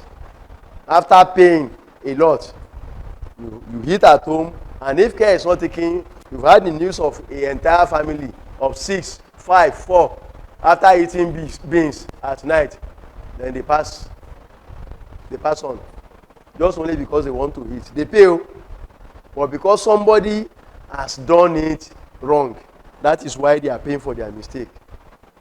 And it shouldn't be so. It shouldn't be so. So that is why everybody should take responsibility. Whatever it is within your purview, make sure you do it right, so that your mistake, other people will not pay for it. So you see a lot of people, but some people we still hire the Hausa people to help them mix because they cannot do it themselves. Those people that are also missing the thing, they are killing them bit by bit. Because when you look at them, when they are mixing the grain with the chemical, you hardly see them putting anything to cover their nose. And they are perceiving that thing into their system. Some of those things, their particle must not get into the lungs. Once it gets there, forget. They are in trouble. You just hear somebody one day that somebody has just said, mo sì rí lálẹ́ àná o. Wọ́n ló jíṣẹ́ lálẹ́ àná, but àárọ̀ ìwà ìwọ́n ní kò jí dáadáa. Kò jí dáadáa. We know it do happen naturally, but at least there are some that are things like this that are responsible for such things. So we need to be very, very careful and make sure that we don't kill ourselves and we don't kill other people in our vicinity. So we must be careful. If at all you are going to use, make sure you use the right chemical and you use it rightly. There is no chemical that they don't write instruction on how to use them there. So if you are to use it at all, make sure you use the recommended one, not the banned chemical. And make sure you use it according to the dosage specified on the container. Next.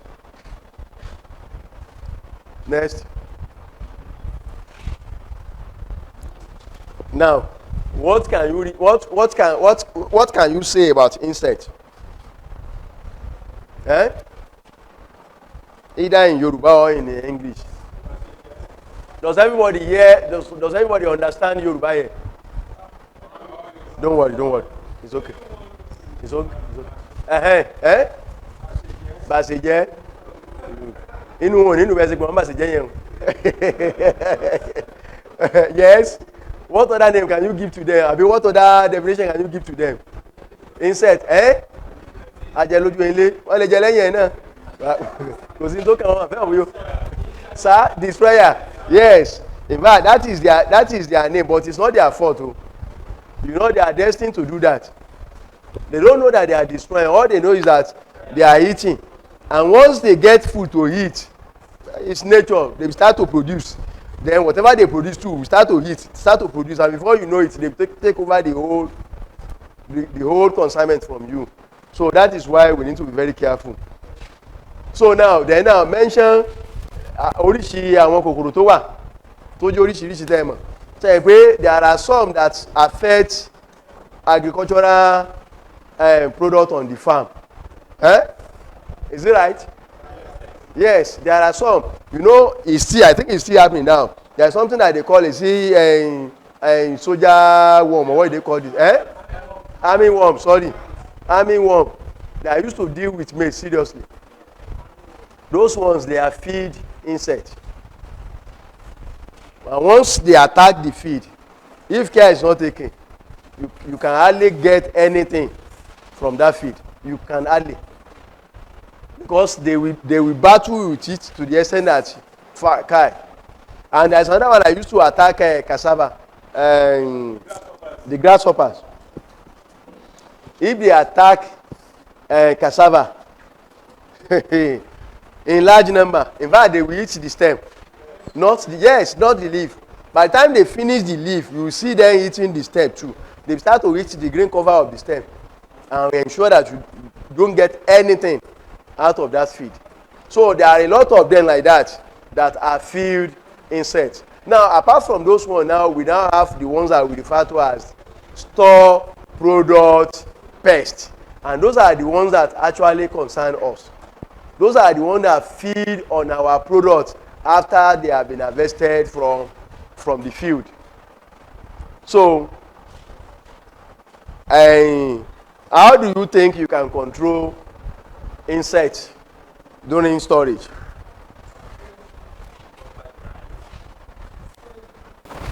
Spraying with what? With water. Pesticide. What again? Separating the good ones from the. It's very correct. It's very correct. Yes, but that is the best. That is number one solution to it. Dry pepper. Good. That is our pesticide. Yes, now. Yes, dry pepper. Baba.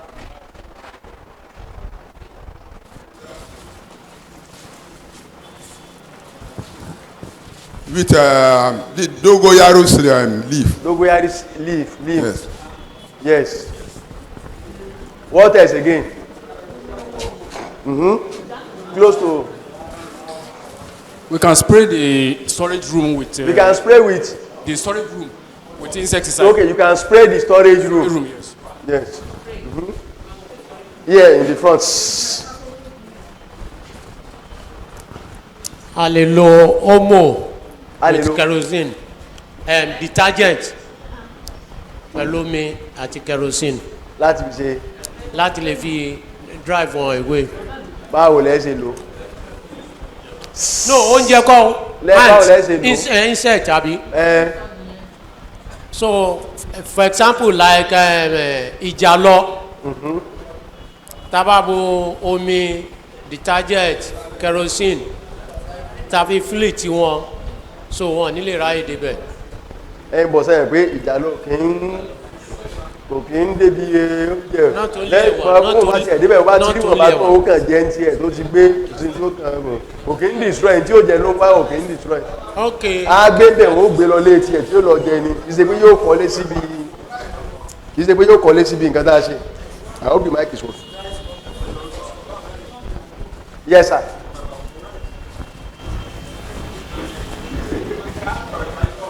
It can also be stored in a container a covered container that will not allow air to enter, just like the cake. Yes. Those are good methods of doing that. Now let's go.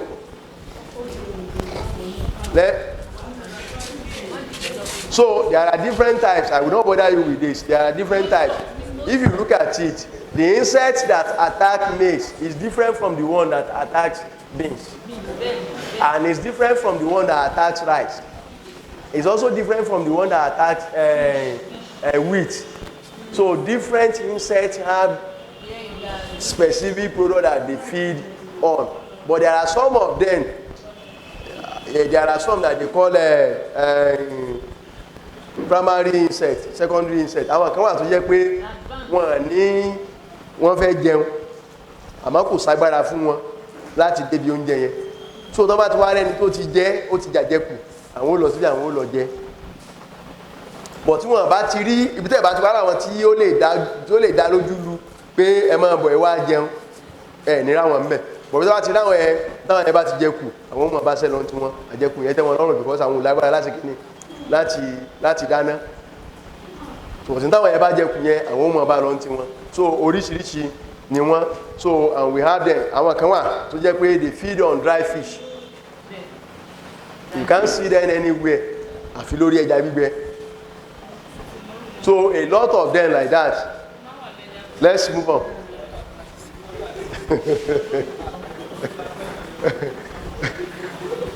So there are different types.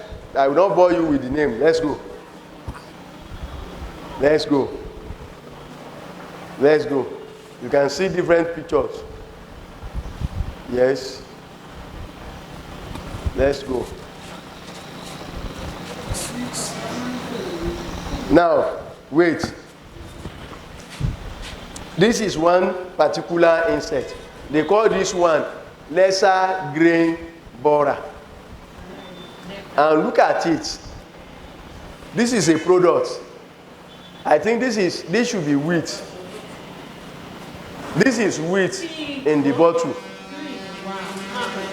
This is the first day that the wheat was put in the bottle. Nothing happened to it. After 28 days, that is about a month, you can notice some white things. They are started destroying the wheat, turning it into what? Into powder, bit by bit. You can see that the powder is more pronounced here. The thing keeps increasing. When you look at that place, can you see any grain? No. They have turned it into powder. Just 128 days. If you divide 128, divide by 30, that is just 4 months. 4 months, they are done with that produce. And they don't used to live long ago. They spend days, but they make sure once they get food to eat, before they die, that they produce. So they will lay as many eggs as they can. And that egg will do what? That egg too will become adult, produce another one. You know, if we are just 2, we produce like 5. Those 5 now produce another set of 5. Before you know it. So it's in country law. So that is how they do their damage to the crop. Next. Now, let's go.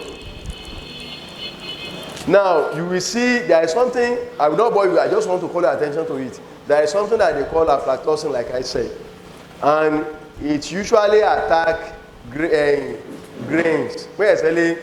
Before, even when they are still on cob, it attacks them. Once the grain starts to grow mold, aflatoxin is bound to attack the grain, and it will contaminate. And once it is contaminated, you can't get anything from that. Even if you eat it, the health of whoever is eating it, whether animal or man, is at risk. So that is why we must protect it as much as possible from that. And yes. So there are some ways. In fact, some are even affected right from the field. So, and for you to do that, you can as well use something that they call aflatoxin. You use it, you apply it during the production stage, so it will reduce it, because they also take it from the soil too. So it will reduce it from that end. And when it now gets to the post-harvest level, you take charge and make sure that things are done properly, so that it will not cause more problem. Then you also make sure that you carry out good storage practices. Next. Go on. Now, if you look at it, like I said, when you say pesticides, you are referring to the chemicals that you apply to what? To control field. To control insects, to control insects. We have some that are field pesticides, then we have some that are store pesticides. But using pesticide during storage should be the last solution. Should be the last solution that you apply to any grain. You must try all other methods. Like he said the other time, separate the bad ones from the good ones. That one is going to save you a lot of money. Just mere separating the bad one. You don't say,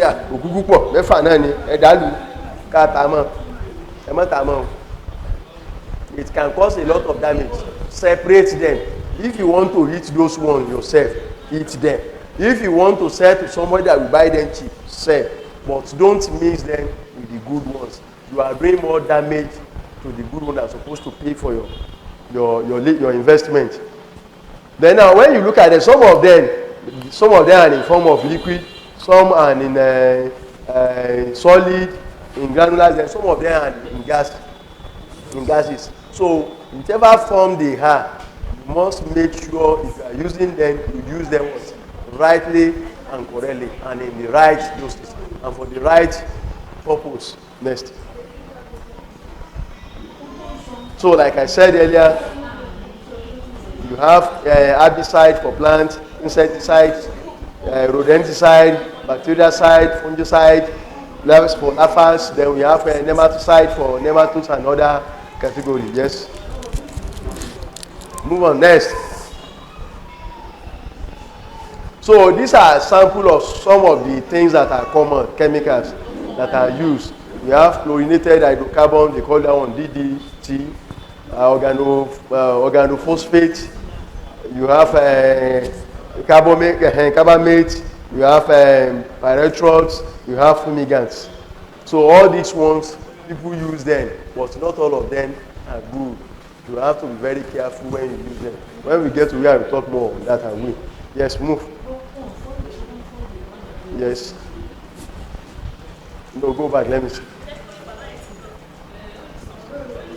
So when you are using them, you make, just like I said, inappropriate pesticide application leads to development of pesticide resistance in insects. You see, another thing is that when you use chemical, another disadvantage of chemical is this: when you use chemical, if the insects that you have there, move to the next slide, if there are 10, the pesticide may kill 9. One may escape death. You know, because he escaped death, that one has assisted it to boost its immunity. So now anyone that it produces will also have the same trait in their body. They will be resistant to that. You just discover that you spray and you still see insect. Maybe you apply chemical, you still see insect in it. You can see now. You can see the first one where you have one. You spray. You can see one did not die. Another one, by the time you get to the second stage, they've increased to 3. By the time you get to the third stage, you discover that it's only one that is susceptible to that chemical. So those the other ones that are in black, if you spray from today to tomorrow, they're not going to die. Because yes, because you have strengthened them. So they tested it and they discovered that they were able to survive it, and so they will continue to live. Except if you now get another one that is harder than that, and you must think of the effect on human being as well. Next.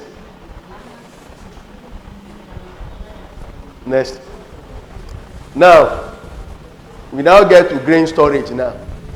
If you just harvested your maize, for instance, on the farm, and you want to store it, after removing the cover, you want to store it before you shell. You use what we call maize crib. That maize crib, some of us that are used to farm, you might have seen this in some farm. People that are really farming down southwest, you see a lot of this, where that they used to store their maize on the field. Whereas in the north, because they used to, they apart aside the fadama, something that they use irrigation to produce, their maize production in the north is usually one season, unlike we here, because rain will not start the time it used to start down south here. So their rain starts around May. So when they plant, most time they leave the grain, they leave the maize on the field to dry on the field, because by the time the maize will be dry, there won't be rain again. So after dry, some of them can even remove the stalk. They will now pile it together. They pile it like heaps. They allow it to dry like that. Then they come back and remove the cobs from the plant and do all necessary work on it. So you can, that one, you call that one, that is warehouse. inside of a warehouse where shelled grain, bagged, properly dried, and stored. You can see the arrangement. Then there we have silo. Also for what? For bulk storage of grain. Let's go. So let's move on. Let's move on. Now, click once more. Now you can see now. Storage is about what? It's about protecting your investment. If you store your products, what are you doing? If you store it well, you are protecting your investment because you have. Thank you.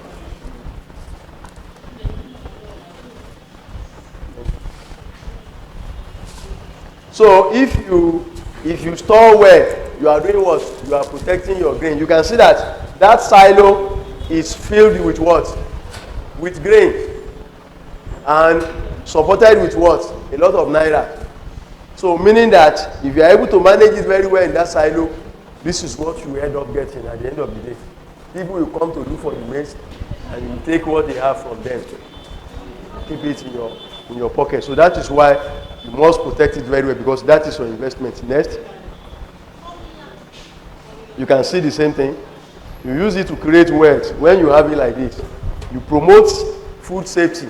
If you store it properly like this, people will know that whatever they are buying is what? It's well kept, safe and hygienic. And you can also use to what? To also create wealth. Let's move on. So now, level of grain storage. There are different levels. You want to ask questions? All right.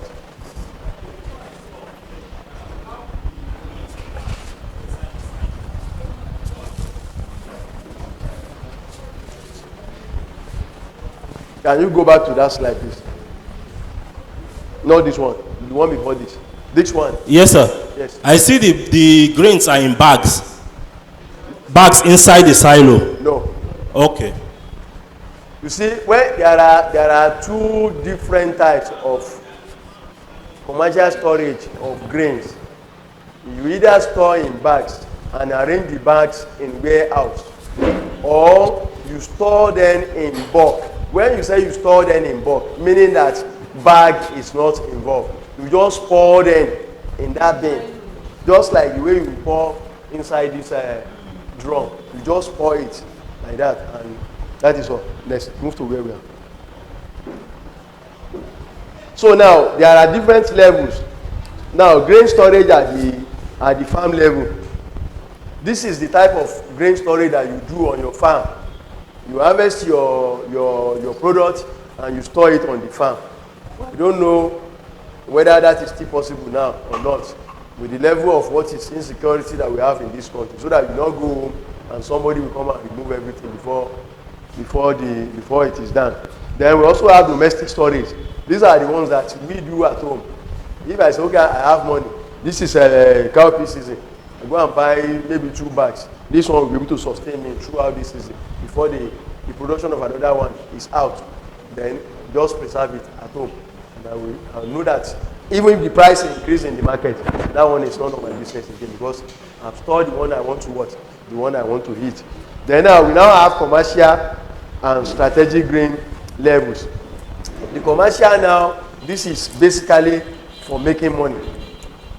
You store them in large quantity, either in bags in your warehouse, or you store in bulk in your silos, basically to make money from the products. Then another one, that's strategic storage. If you look at it very well, you will discover that it is very good for any nation to have this kind of facility, because anything may happen, like what happened to people of Egypt. You remember now, Prophet Yusuf. If he was not able to do that, if God has not interpreted the dream that the king had, it would have been serious problem. And what they did was to get a strategic storage facility. They store the grains, and when there was famine, they just do what? They started releasing, not just releasing to their people, but also selling to other people to get money back in return. So now, like in Nigeria now, we have a lot of strategic storage facility. We have one in Kwara here. We have one at Okiwi. If you pass Okiwi, going towards Share side, you will see it by the left like this. You see big cylindrical structure. That is owned by federal government and is being managed by NIFRA. So what they used to do is that when they discover that there is a lot of grain in the market, they will give some people contract, go and supply maize. They will supply maize and they will keep it there. And when they discover that there is problem elsewhere, maybe probably some people flood happen, Boko Haram attack these people, they will say they should go and withdraw from those grain and go and give to them as relief material. And we can also do the same thing to other countries. If you discover that other countries they are having problem with food, you can release and just give to them as a big brother stuff. Yes, Nigeria used to do it. But we have to assist our brother. But we are not hungry. We are not hungry. Though we are not beneficial, but at least we are not hungry. But in their own case, they are hungry. Yes, now. We are not, honestly, if you want to be sincere with ourselves, we know that, lóòótọ́ àyò, but ebi ò pa wá. Tá a bá débi àwọn tẹ́bi ń pa, bẹ́ẹ̀ níjò kò bí dé kó máa wọ̀ yín létí o. So ìyàtọ̀ wà nínú méjèèjì o. Ukraine, whatever they are eating today is not in peace o. Ogun ìṣe yẹn o, kì í dẹ̀ sàmàlà. So gbogbo wa lè dàrú kó dàrú yẹn kì í sórin tó dá o. Ẹni ó bá sì sáwọn sílé kò kí ń kọ́ lórí yẹn o. Torí bẹ́ẹ̀ ni a ò gbé kó lọ káṣọ yẹn tó bá délé. So let's continue. So now, the factors that affect grain quality in storage, we have the biological agent. Anytime we talk about biological, we know it's either about plant or animal. Ó lè má jẹ́ èèyàn, ó lè jẹ́ àwọn ẹranko, ó lè jẹ́ ẹranko kéèké, ó lè jẹ́ mi, but it's either plant or animal. Anything they say biological, it has to do with plant or animal. So now, insects, usually a great problem during storage, and one of the greatest problem. Another one is rodent. If you are not very careful, if this is your stock, you store your grains here, and you have the door that is not good, or you have a wooden door, and the rats just come in the night. This is a wooden door, okay? This one cannot stop us. And they walk. Maybe probably under 1 hour, they are able to penetrate. Just enter. And if he's very lucky, if he is able to see any weak point in this place, we just create hole. Why going out when there is something? Why can't I just look for accommodation? Yes, now, just look for accommodation here. Come out of the room, eat, go back to the room. Except if I want to enjoy myself outside, then I go and take fresh air. So if you continue to do that, and once he's doing that, one day, it's either I look for one meal or you go outside to go and get what is required. Then we just continue to produce. And before you know it, they will not just eat. You know when they eat, because they cannot control it, once they open the bag, the grains will come out more than what they expected. So, and they will not want to eat the one that is dirty too.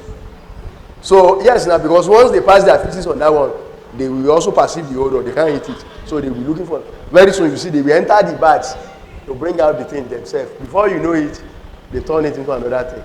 So, you have to be very careful. You make sure that at least, wherever you are keeping your product, it is rodent secure. Keep it away from rats. If you are using a wooden door, there are simple things that you can do. Just below the door, very close to the ground. Let's say this is the door. Let me use this.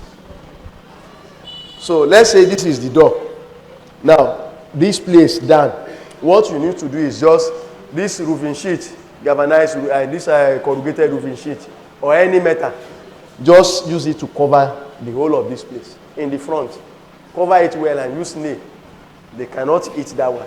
And once they don't get access to the wood, they will go back. They will know that this one is properly secure. So they will just go away from that place. But if you have metal one, good. Make sure all holes, all cracks, they are properly blocked so that they will not gain access into the facility. Then microorganisms, the birds, once you are under a confined environment, you may not have access to that one. But the microorganism, what can make you get this one done is make sure that you dry it properly. Dry it to save moisture content. Each product have their safe moisture content. I don't know whether it's in this presentation. They have their safe moisture content at which you can dry to before you can say, oh no, store. There won't be problem. So that then environmental factor, temperature and relative humidity. When you talk of relative humidity, why is it that when there is harmattan, we hardly sweat? Huh? Even if you do hard labor during harmattan, as why is it that we hardly sweat? Huh? There is no heat, but there was sun.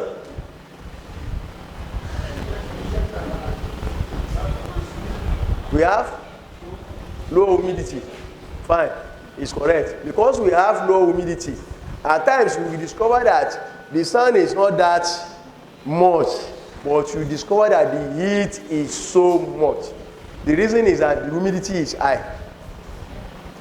Once the humidity is high, because the implication is that the amount of water in the air is high, so and it can no longer take any.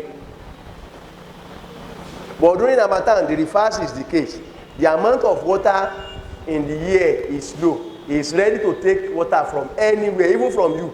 And that is why you discover that if you didn't apply proper cream on your body, before you know it, you discover that you start white something on your body, meaning that it has what?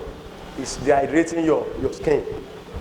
But during this period, you can never experience that one. Even if you don't use cream before you leave home, by the time it's 10, 11, you can't feel it, that you don't use cream. Because what? The humidity is very high. So if you are keeping your grain, you don't keep your grain where the humidity is very high. If the humidity is very high, the grain will absorb moisture from the air. And once it does that, the moisture content of the grain will increase. And once it increases, it will encourage the growth of microorganisms.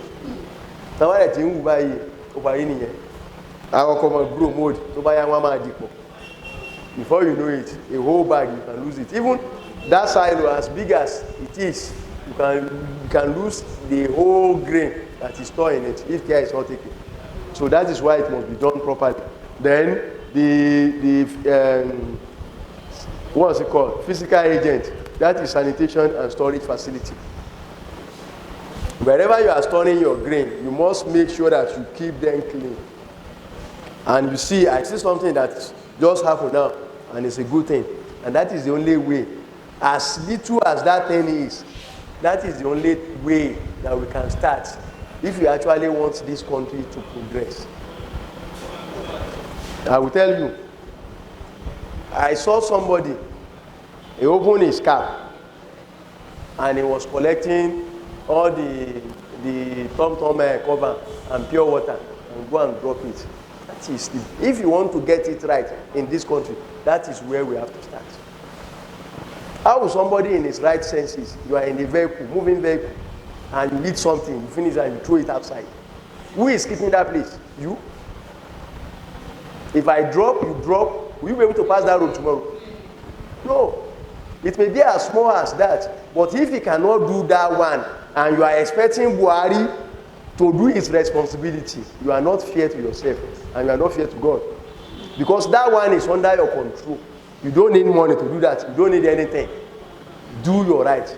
If you take pure water on the road, if you can take the water inside, you should be able to pocket the nylon until you get to an appropriate place to dispose it.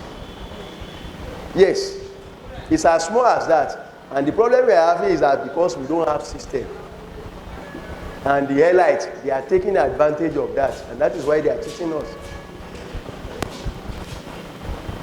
But if we do it right, we will discover that we wake up and we take our rights from them. But doing it right, start from something as small as this. And the same thing has to be done to where you are keeping your grains. Where you are keeping your grain must not be dirty. If it is dirty, it will attract a lot of deterioration agents, among which the rat is. If rats see that something that is dirty, you store your grains here, you eat your bread, the remnant, you drop it very close to the door. The next time, you drop it inside. And it's just moving, and say, this is bread. It hits the bread. You know, they are so blessed. As hard as maize is, they can perceive the odor if it's stored somewhere. So once they perceive the odor, they will find maize. And it is you that offer that invitation letter that I store grain here. But for you to know the way to eat, I have dropped remnant of my bread on the road. And they will follow it and get to where you keep your grains. So you must make sure that you keep the environment of where you are storing your products, keep it green. Don't allow grains, part of the stored grain, to split to be on the ground. If you have any, park them and put them in an appropriate place. Let's move on.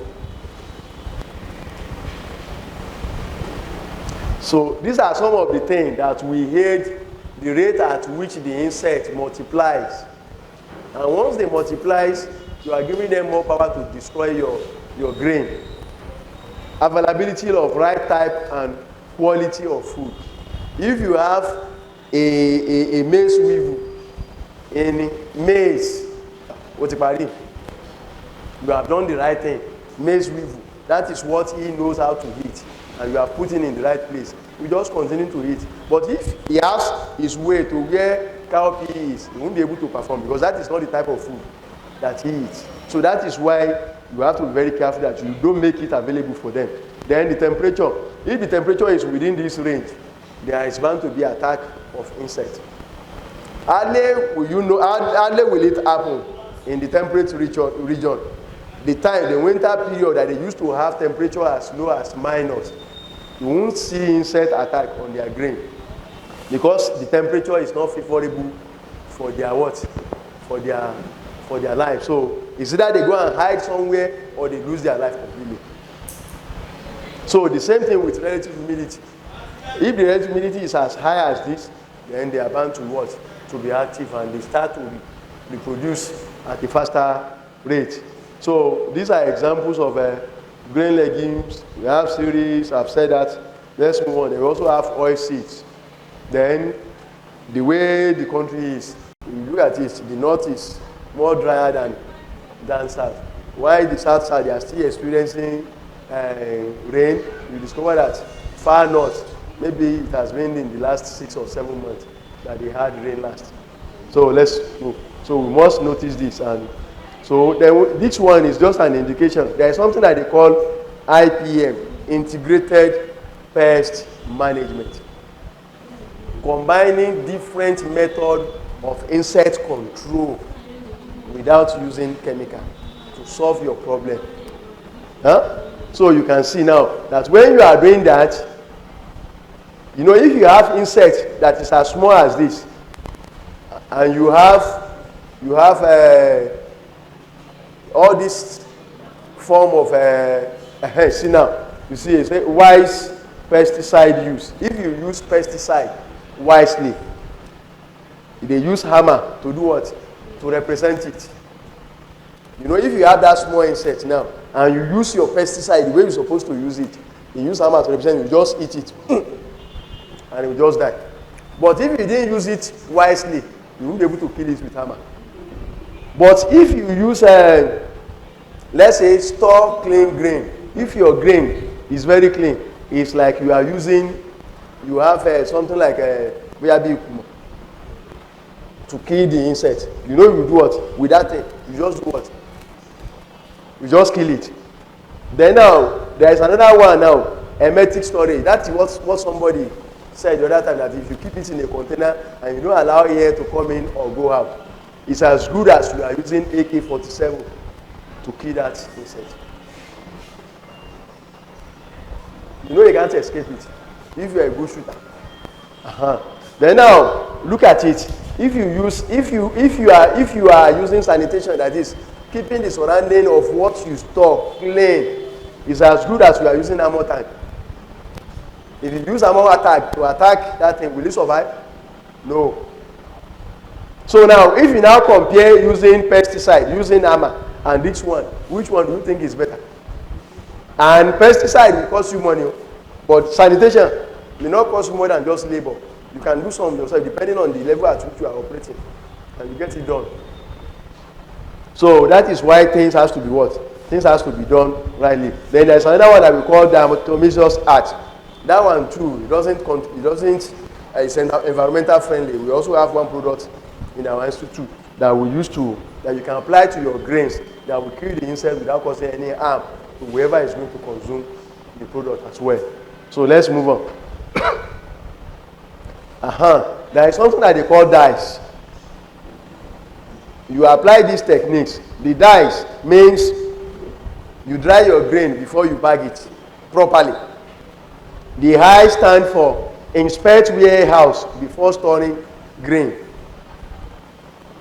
Make sure you inspect your warehouse. Even while it's still in storage, you inspect the warehouse. Make sure that everything is in order. No rodent break, no this, no that. Then you take it. Then you clean warehouse and surrounding regularly. If you notice that this is your store or your warehouse and you discover that the outside is bushy, you do what? You clear the bush so that it will scare the rodents away. Once there is clearance between the building and the next available vegetation, then you examine grain regularly. You don't just say, I've stored my grain in the warehouse, then let me go and sleep. By the time you wake up, it may be disastrous.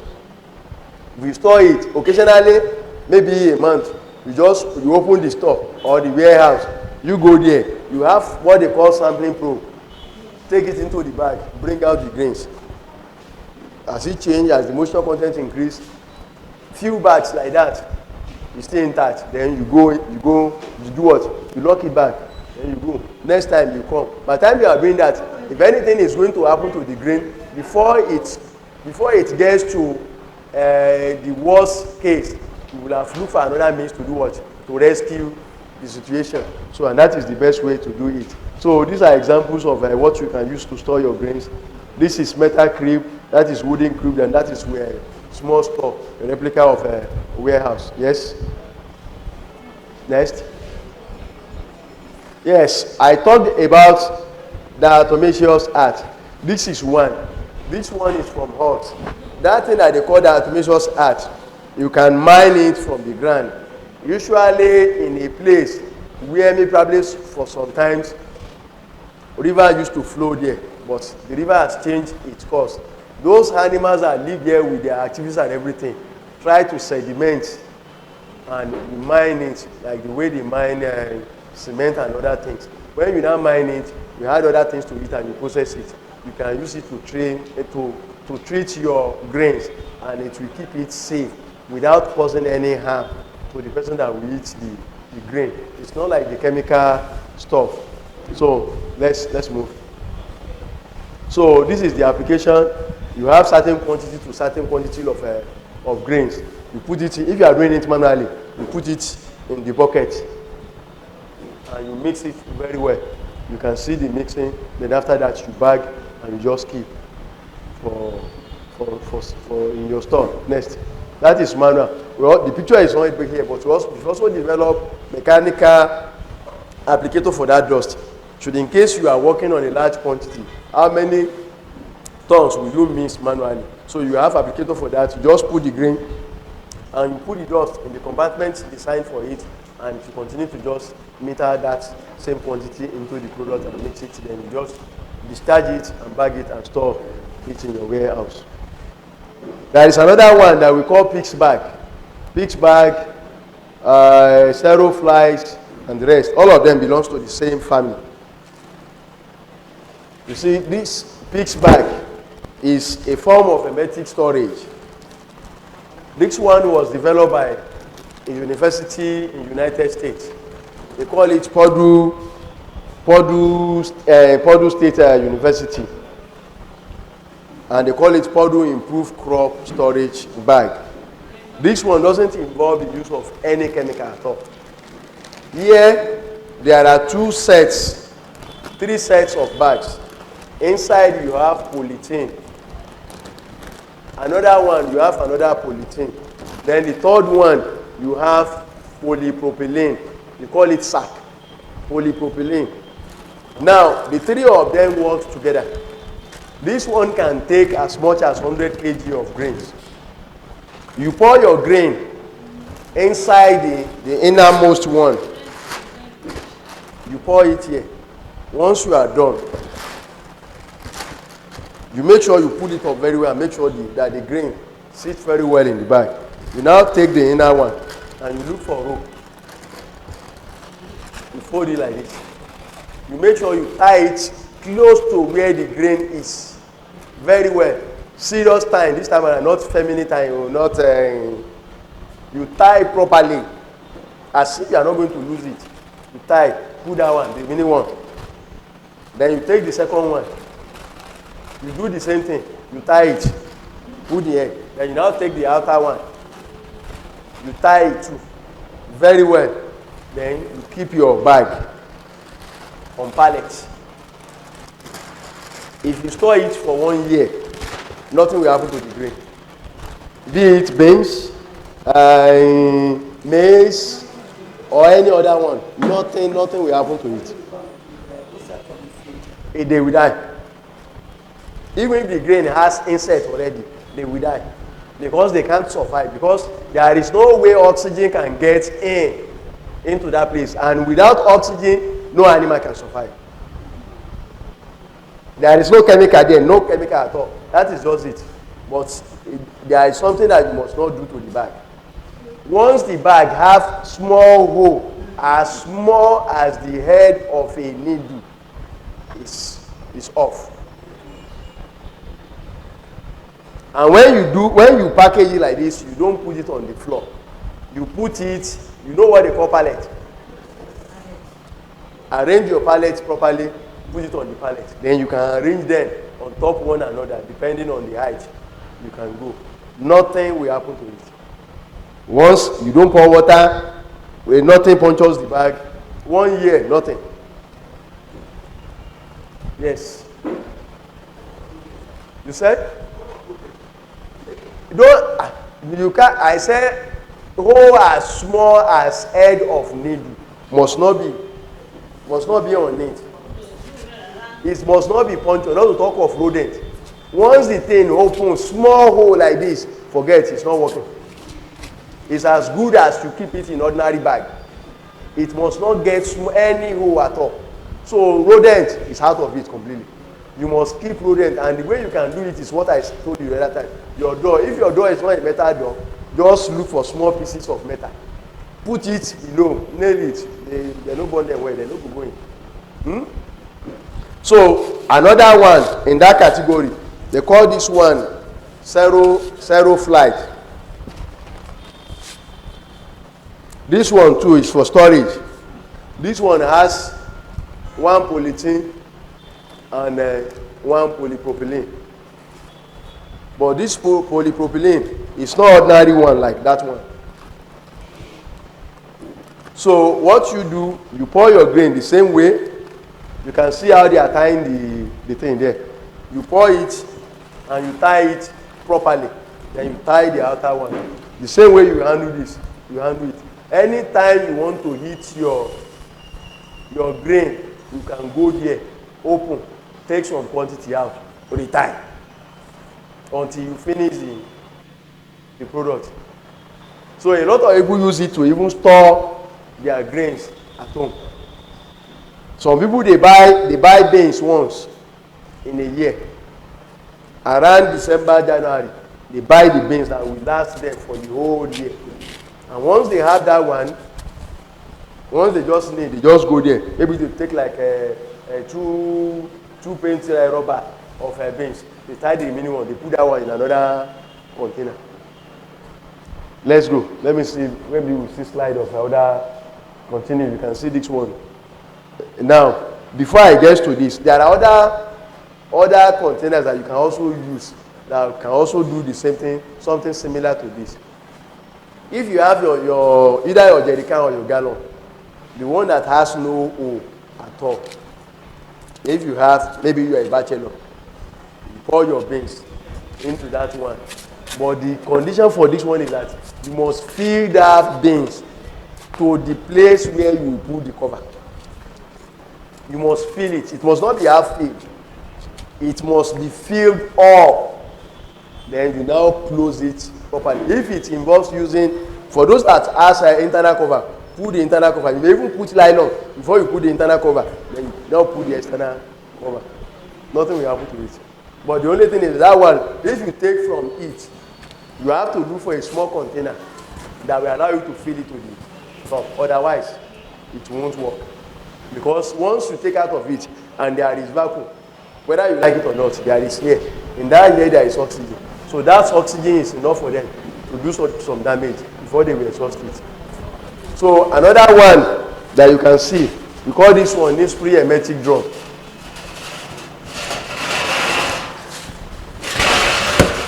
All of them, they are doing the same thing.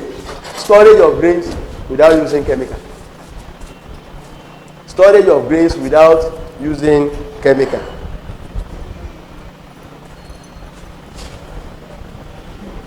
It's drum, but not ordinary. Yes. One, no problem.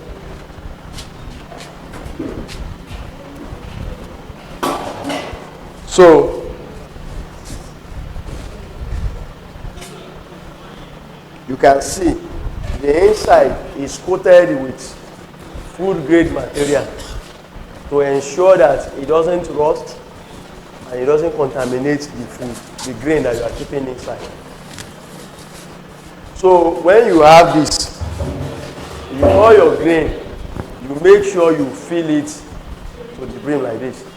Then you put this cover. Then you put this.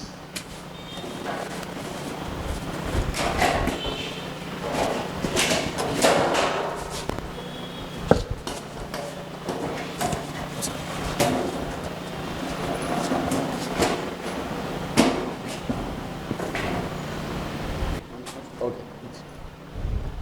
Then now, you open this. Then, now, you do this.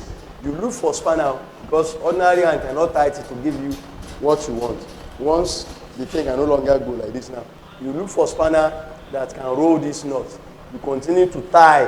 As you are tying the thing, it will continue to press this one to ensure that you have a perfect sealing that will not allow air in or out. So by the time you are done, then you leave it. You can arrange a number of these on top of one another, and you arrange them. So when you want to, I have 2 of these filled with beans now at home. Yes. Because it's durable, it's costly a bit. I don't know the precise price, but it's about 20,000. So and once you keep it under the roof, you don't keep it where rainwater can have access to it. It can last even more than 20 years. And then these bags, if you are very careful, maybe you may use them more than once. But if you are not very careful, you may not be able to use them more than once. And the cost of the bag, I think presently now this one is 950, this one is 850. So if you use 850 to protect, to adequately protect a cowpea of one bag that's worth more than 40,000 naira, does it worth it or not? And if you buy cowpea, and this is where the business comes in. It's not this is not hoarding. I know Islam is against hoarding products. This is not hoarding. This is storage. And when you want to store, you buy when it is cheap. Keep it very well. Whatever investment you are going to incur on it, incur and make sure that it is in proper shape. But when you now discover that now it is now time to sell this produce, then you bring it out for sale. Different reasons may be responsible. You may need money. You may want to invest that money into another project. You may want to pay your children's school fees or your businessman. If I store this for this particular time, I will sell. Use it to buy another one. And if not because of this, 2 things will not be happening. It will be very difficult for us, if not because of some people that buy beans when they are produced from the farmer. because the farmer they don't have the facility and keep and bring out later for us to eat. This time around, we will not have beans to eat. So that is why this is a lot of business as a new for anybody that wants to do it. No, I'm a young guy. You don't need to call any oko. Yes, if you have the money, just buy these bags. You can buy these bags. When they doing the production season, just go and buy the grains. You buy and you make sure you keep them. That is your investment. And you make sure you take proper care of them. So and when it is time that you know, no, I need my money, I want to sell them now, you go and sell. You are not doing that to create artificial scarcity in the market, but you are storing for tomorrow. And God is not against that. Because if some people are not doing it, I don't know. So those are the. So let's go. Then this is another one. This is another commercial storage facility. Improving that atmosphere silo is also our product. You use this one to store your grains without using chemical at all. And as it is, we've used it to store different types of grain. In Ilorin here, we've used it to store wheat for 4 years. 4 years. And nothing happened to the grain. In fact, we sold to the public. Until tomorrow, people are still asking us, do you have another wheat? We said, no, we are not selling wheat. What we did was just to do research and to be sure that the facility can store wheat for those number of period. And it was not that it went bad, but we said 4 years. There shouldn't be any reason, if there is no farming, there shouldn't be any reason why you store grain for 4 years. For what? Grains are produced on an annual basis. So why should you store for 4 years? So that is that. We have it in different capacity, as low as 5 tons, 5 tons, 2 tons, 1 ton, 250 tons, 1,000 tons, depending on what one can afford. So, in conclusion, storage is very, very crucial. And if you are dealing with grain, you need to be very, very careful as well. You abide by the rules so that you can gain what is expected from your investment. Because storage is a lot of investment. If you want to get that side that I just said now, even the 5 tons, you may think that it's beyond your reach. But if you have it, forget, you will make your money, most especially on cowpea storage. Because cowpea is very, very stubborn. It's highly susceptible to insect attack. Small thing like this, you see them flying around and they will finish the beans. So, any question before we completely call it today, because it's time for Jumat? Yeah, okay. Now let's take number. Sir, let's take there is. Okay, so let's now let's take. Sir, there is question on from Zoom, because people are following us on Zoom. Okay. On internet. The question is, how long can and how best can I preserve smoked fish from spoilage and maggot, and also keep its freshness and nutritional value for my customer? Yes, you can do that one successfully for 6 months. Okay. If you use appropriate packaging material and is properly dried to the safe moisture content. So let's take number now. Number. Don't worry. Wherever we get to, we will stop. What we are going to do is that we will start from the women. So when we start from the women, what's the time now? We have 10 minutes. 5 minutes there, 5 minutes here. So the number we are able to cover, we stop there. Once we exhaust here, 5 minutes. Let's start from the women. From the women, please. Before they start, please let them take number if possible. 1, 2, 3, 4, 5, 6, 7, 8, 9, 10. So let's. From the women, question. Question from the women. There is. Okay. Let them continue so that we don't use that one to waste time. Ask your question. Ask your question, please. Assalamu alaikum warahmatullahi wabarakatuh. Thank you very much, sir, for your time. My question is that bóyá kí n sọ Yorùbá. A máa ń fi ọsàn wẹ́wẹ́ or lemon for ẹja catfish. So mo dẹ̀ rí pé ẹ sọ kankan pa ẹ̀ ńgbà tẹ́ ń sọ̀rọ̀ processing ṣé kò dáa ni ẹ ṣe sá. Okay.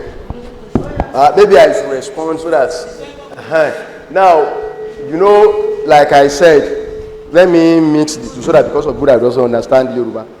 Now, like I said earlier when I was explaining, it's unfortunate that we don't have the practical section, otherwise you will have seen it. Whether you use osan wewe or you use salt, the motive is to ensure that you remove the lime from the fish. Are you getting me? So that is the motive.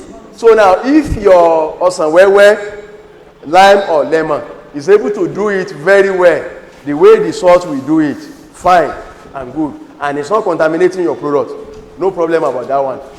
But you can as well try salt and see which one gives you the best result out of the two.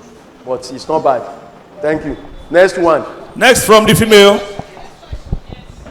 The storage bag, where can we? Okay, where you can get the storage bag?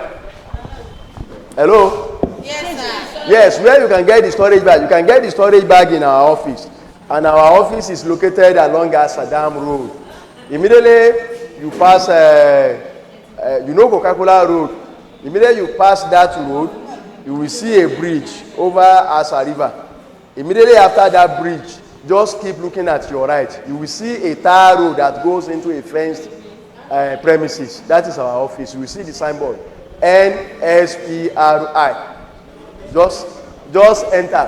Where in Ibadan? If you want to get in Ibadan, you can get in IITA. Lagos. I don't know in Lagos, but in Kano you can also get in the IIT office in Kano, but in Lagos, yes they can order. If Lagos order from here, they can the unit responsible for that can make arrangement for them so that they send it through public transport. Number 3 from the female. We just have 2 minutes. Female, 2 minutes. That is all right. No more question from your side? There is no more question. All right.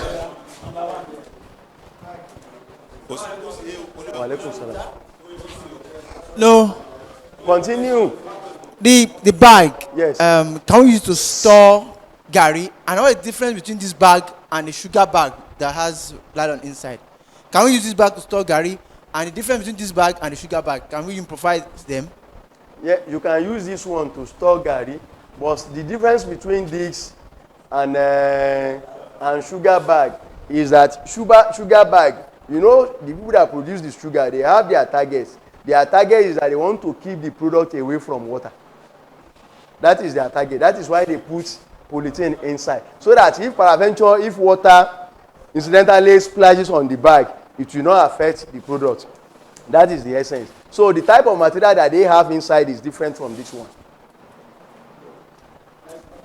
Number 2. From this side.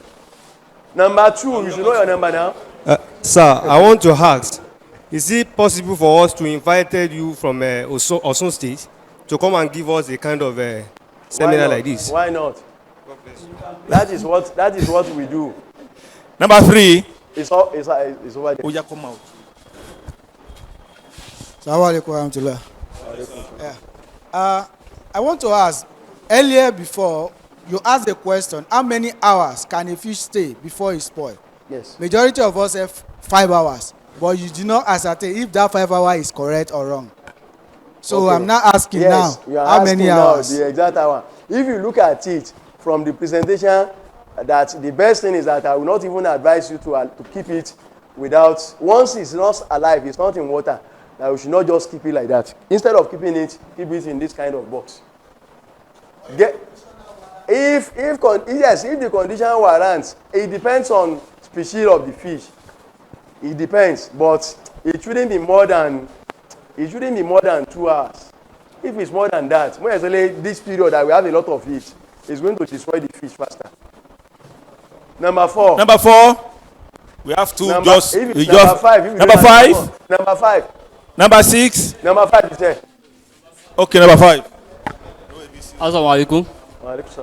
Is there any way or device to check the moisture content of a dry grain to be sure it is 100% dried?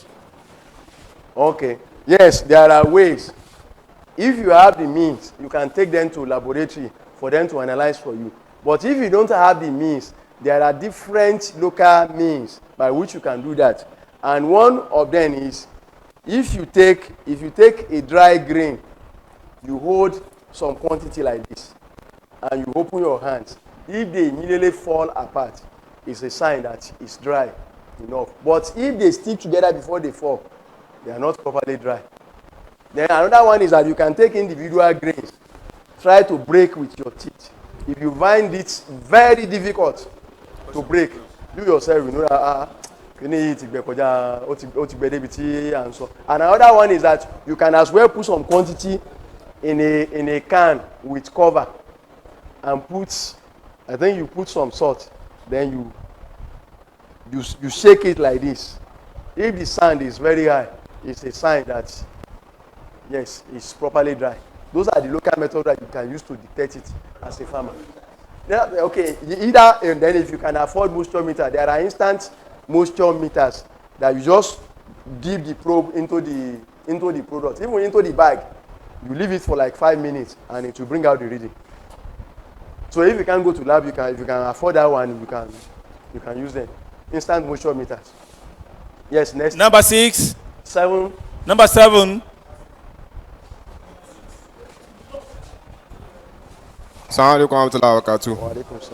Majorly in Nigeria, we normally have problems on price control. Now, based on the storage, I think maybe government can work towards storage. They can help based on the price control. I'm not asking that if government can work towards the price control through storage, how can they, do you understand? How can the government help based on price control under this, using storage and other? You see, something that you don't have, it's always very difficult to put control over it. And that is why it's very difficult for government to come up with a price control. The only thing I know that they are controlling, and they are almost losing it now, is the petrol. And they are almost losing it. NEPA now, the people who are doing it, they are just doing the way they like. Government doesn't have any control over them again. And the petrol, if care is not taken very soon, we lose it. And it is because government doesn't have a stake. Then if you have a stake, why not? Even if government is not producing the agricultural product, but if they are producing conducive environment, giving people credit facility to do it, then why not? The farmers will respond to their control that okay, if that is what you want to do, then you have to do this for us. But the road that leads to their farm, that will bring their produce from the rural area to the urban center to make more money. It's not it's bad, and you are not saying anything. You say you want to put control. Which control?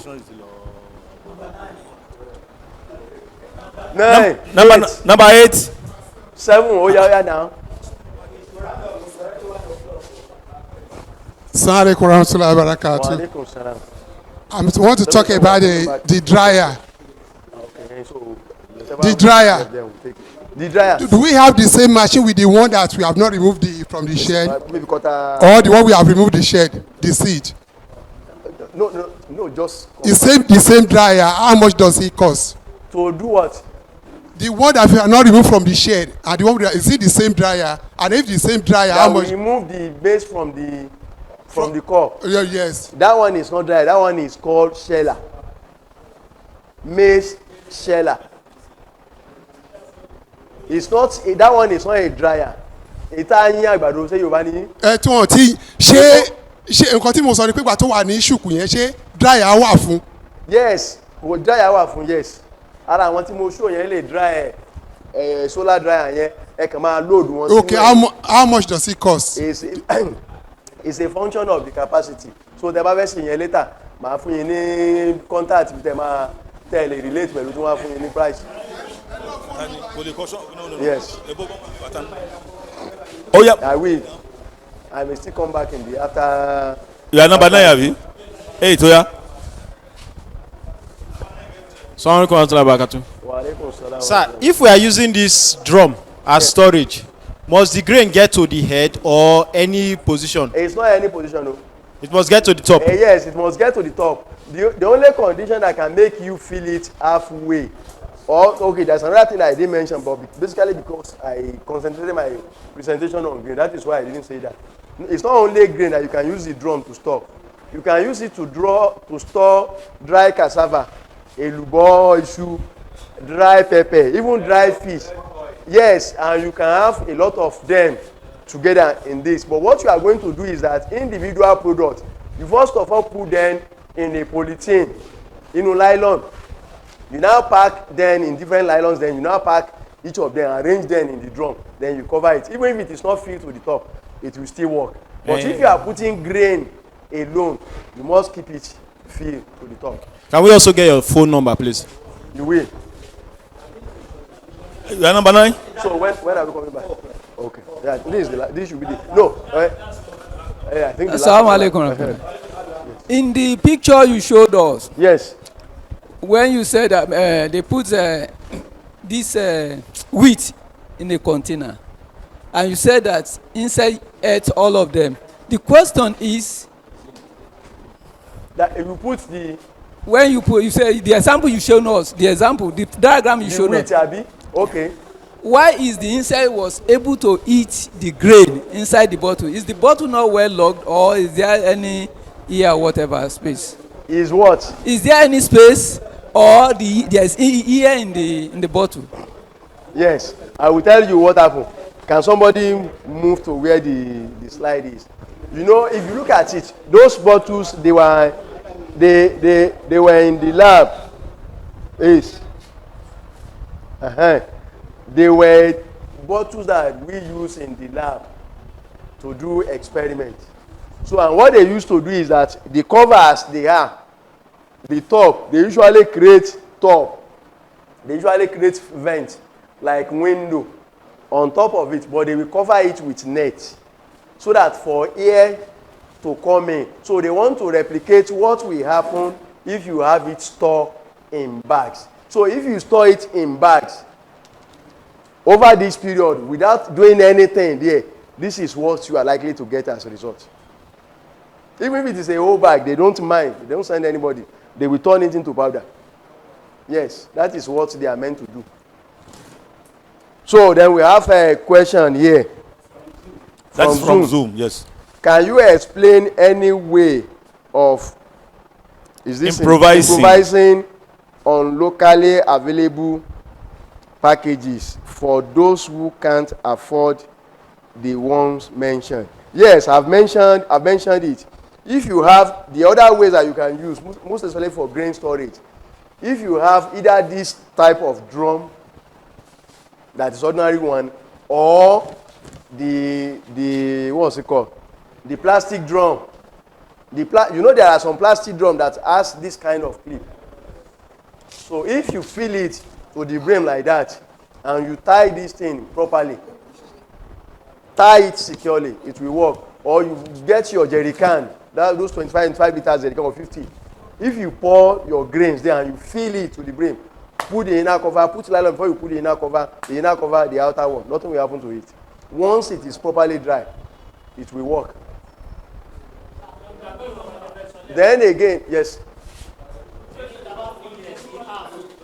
Yes, I say if you fill it to half, if it is not in polythene, it's not going to work, because there will be space. The remaining space that you have here, there is oxygen there, and the insect will get their survival through that. Okay. So they say we are coming back at 4 o'clock. So when we come back at that 4 o'clock, we have just one more lecture to take, and that will be on packaging. Inshallah. Yes. You know everything now. If you say, especially the women, they say, packaging nobody.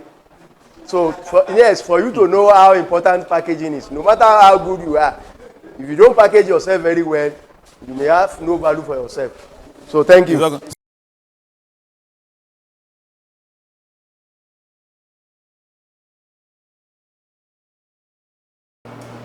So this is the last aspect. And if you remember, I said during the last lecture that when we resume back, I'm talking about packaging. And I said something then that people used to say it now. When I say the females, I say, packaging, nobody. To actually tell you how important packaging is. And not only that, if you look at it, Yorùbá ní pé ìrínisí ní sẹ́yìn. Yorùbá ò sọ nǹkan mẹ́rin tayọ ìmúra ẹ̀yìn. Ìmúra ẹ̀yìn yẹn ò ní packaging. Because ọba tó dáwà gùn fẹ́ káàrin ní o. So nǹkan tí yẹn bá wọ̀ lásọ orí yẹn tí yẹn jẹ́ bẹ́ẹ̀ náà ni àwọn nǹkan tí yẹn bá ń tà. It is the kind of packaging that you provide for your product that will tell people how good your product is likely to be. If the packaging is not good and you have the product that is good, people will not be attracted. And when they don't buy it, how would they know that the quality is good? But if you have a good packaging material, even if the product is not good, at least they will buy it once before they will reject your product. So that is why packaging is very important and is very essential in whatever you are doing. If you have a product, you must brand it. You brand it so that your own can be different from my own. And you will see, you will ask yourself, why is it that some people, instead of them to start their own business on their own, why do they usually imitate other people? Now, take for instance, the soft drink. We have Coca-Cola. We have 7-Up. Right? But we discovered that over the years, some people will have been trying to see if they can make something that is close to Coca-Cola. But instead of them to call it their own name, they want to use Coca-Cola name to sell their product, and of which their product does not have the quality of that of Coca-Cola. So if you can maintain your quality in the packaging material, then definitely that is the name of your product, and that is what you are selling. And when you look at it, I don't know of recent, but before, Coca-Cola and 7-Up, they are never sold for the same price. Even if 7-Up is running at loss, they will not increase the price of their product until Coca-Cola does. Because they can't compete with them without bringing their own cost down. And that is what they are selling. So once you are able to identify yourself in the market with your product, with your packaging, people will definitely recognize you and they will ask for your product. But if you can't do that one, you are trying to copy people. It's a lot of mistake. Now, if you look at it, Biggie Cola come on board, right? It starts to bear its own name. And look at what is happening now. If Coca-Cola is not very careful, they may end up sending them packing from the market. Because people prefer that now, not because of anything, but maybe probably because of cost. And at least they are getting something close to Coca-Cola now. Why should they bother themselves? They buy it. And people are satisfied and they are making a lot of sales. You can't compare their sales now. No. So that is why whatever you know you are doing, make sure you do it well. So that if somebody buys today, tomorrow you will definitely tell another person that, if you see the fish that I bought yesterday, in fact, if you try it too, you will know that at least it's a good product. You may not even need a TV advert or radio advert if your product is good. But if it is not good, even if you advertise on radio, you say, don't mind it. It's telling like, I bought it the other time. This was how the thing tasted. And once you have bad image from one angle, not even in the era of this social media, if you buy your product and it's bad, they put it on Facebook, you are in trouble. Packaging is an act of making a product more presentable and appealing to the intended user of such product. Can we clap for him? Amen. Allahu Akbar. Do you have any contrary opinion or additional information? Okay. The process of preparing a finished product to attract the potential customers. The same thing for Baba. Can I add, sir? Yes. Packaging serves as a silent salesperson, if well packaged. Very good. Very good. Yes. Now let's go. In fact, Professor, by way of saying that you have answered the second question. Let's go. So we don't need any other definition other than what they are doing. When you have the packaging, it does a lot of things to your product. We soon get to the function that packaging performs. Mainly there are four. Move on. Functions of packaging. The first thing is containment. If you have any container, any bottle of water, anything here, yes. Now, if you look at what do we have here, we have water. Why is the water not on the floor? And what does the packaging do?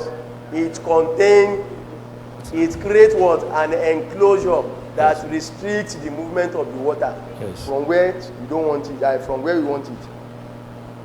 So that is number one function. It contains it. It serves as an envelope to contain it. Now, the second one is that not only that, it also does what? It also protects the water. The way it is now, if this water is poured into a cup without cover, what will happen in the next 1 hour? It will be contaminated. It will be contaminated. So this packaging is doing what? Is protecting the product that we have inside. Then another one is what? Is convenience. This is sachet of water. Is it not easy for me to handle now? Rather than when I have it, me probably pour in a plate. Huh? Yes. So it creates what? Convenience of moving that thing maybe from one location to another or using it. Then another one is communication. A packaging material communicates with potential buyer. How do I know that this is water? Is it because it looks like water? There are a lot of liquid that looks like this, and if you take them, you are in trouble. So, but at least you look at it. Okay, Jesmond water, NAFDAC number. Okay, address of the producer. Packaged by this, packaged by that. Okay, you can store, you can do this. The batch number, best before. All those information are for the potential buyer to assess and see, the water that I want to buy, where will it be good for consumption? Okay, in the next 3 weeks, it's still good. I should be able to finish before that time. You buy it. But they say it will expire tomorrow. And when you look at Gala, when they produce, I think it's used to spend me probably a week or so. So if you want to buy, if you are not careful, you may buy the one that has lost all its quality. Yes, they usually put the date best before.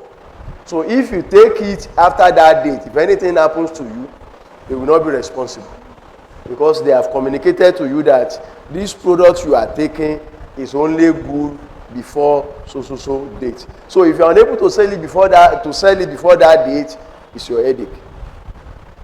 So that is that. Let me keep it here for now.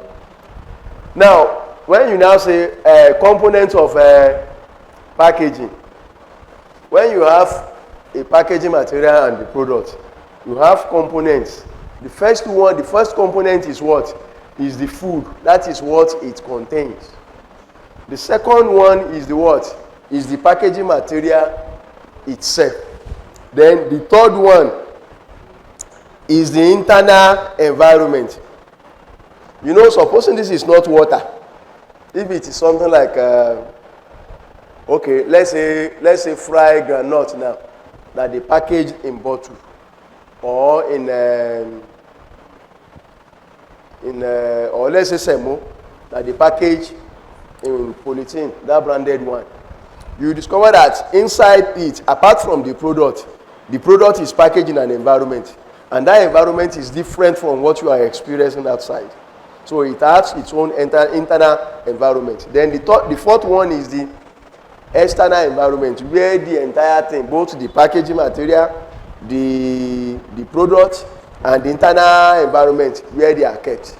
So where we are now is the external what? External. So all of them, they are very, very important because they interact. So if the packaging material is unable to perform its function, the internal environment may be polluted with external environment. And if care is not taken, the product inside may pollute the one at the packaging material. The same way, the packaging material may also pollute the product that you have inside. Let's move. This is what I'm saying now.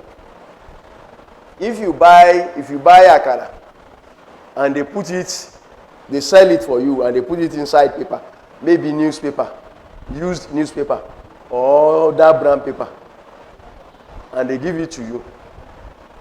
Before you finish eating the thing, what do you notice on the paper? The oil. The oil has stained the paper. So that is interaction between the product and the paper. Part of the product has gone into what? Into the packaging material, which shows that if you want to look at it, paper is not the best packaging material for that product, because it's not able to protect the akara. That is why the oil is going into the paper. And there are some products too that there is no way you will do it. I can't remember any now. That there is no way except if you will eat paper with it, that the product will not get stick to the packaging material. Like this, there is this is it cupcake that they call it? Cupcake like this. They put the cake there. They usually cover the back with paper like this. There is no way you eat that cake that you can get all the value for your money, except if you want to eat paper. Yes, because the cake will definitely stain the paper.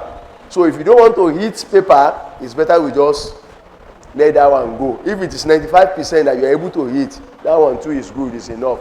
Leave the remaining one and dispose it the way it should. So one needs to be very careful, because the product interacts with the environment and also the environment also interacts. But the packaging material is expected to create that barrier that will prevent that one from happening when we don't want it. And that is why packaging is very essential.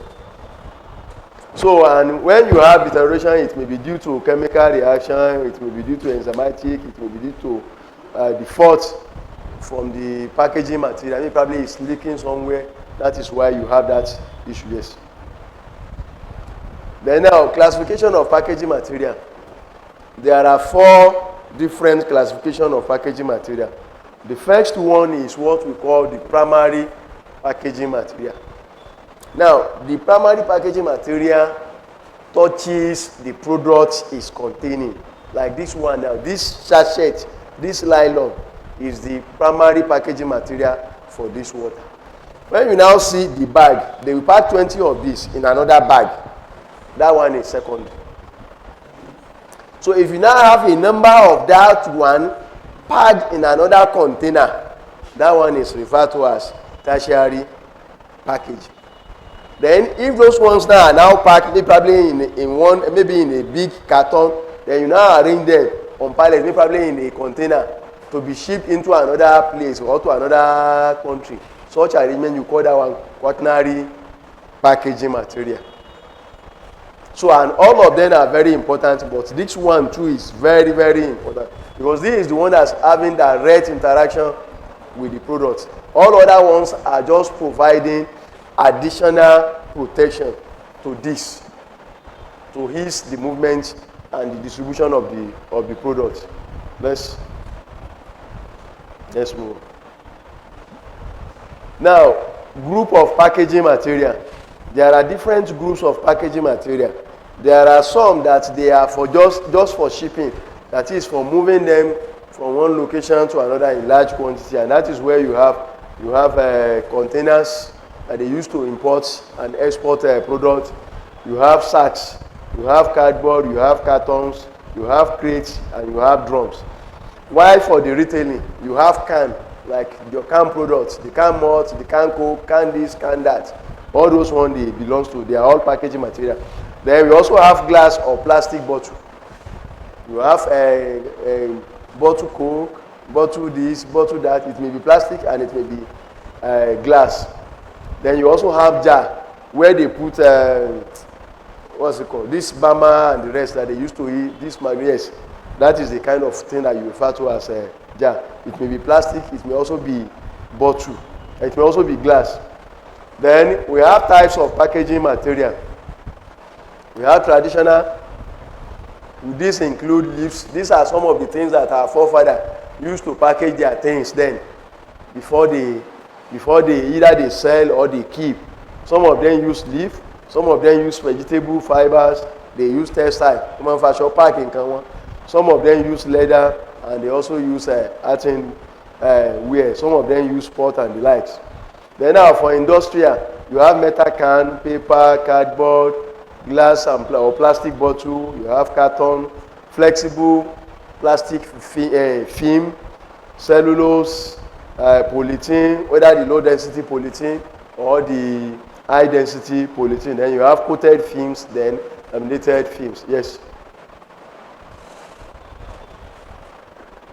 Now, then packaging as form. There are some that when you touch them,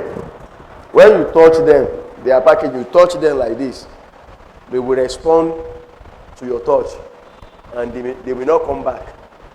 If you press like this, you will create impression on them. That is one category. Another one, if you touch them, they will respond, but they will return back when you remove your hand. Then there are some that are very hard. If you touch them like this plastic chair, they remain the same. You can't make any. So the first two categories is referred to as flexible packaging. While the second one is semi-rigid. That one, you press it, it will respond to your push, but it will go back to its original. Then you have the rigid packaging. And the rigid, part of what you can refer to as rigid packaging is this. Your bottle, your glass bottle, the same thing. The can, all those ones, they are rigid packaging. Now, if you want to select the packaging material that you use for your product, what do you consider? You consider the following. What you want to package. Then you now say, okay, the packaging material that is good for this product, is it available? If it is not available, no matter how good it is not advisable. Because so that you not hook yourself one day that they will have almost done with the production, and they are still expecting packaging material to come in. So where will you put it? So you must make sure that what you are using for your packaging of your material is readily available. It's something that you can access within, not that you have to start looking for. So that is one. Then again, you must think of the cost. Because you cannot say, okay, this water now, the cost of 1 year per meter, okay, salt. If the cost of this water itself is one kobo, I mean 1 naira, and the cost of the packaging is 4 naira, it doesn't make sense. They take the water and throw this one away. If it is something like a glass bottle Coke, that they return the bottle back, fine, they can still reuse it. But this one that is not reusable, how will the cost be more than the cost of the product inside? So it doesn't make any economic sense. So because of that, you must consider the cost. Because if care is not taken, you will send people away from buying your product. Then you must think of the weight too. The weight of the packaging material must not be more than what is containing.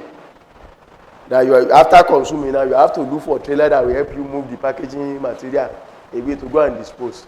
No, you consider weight at the same time. Then again, you must also consider insulating property.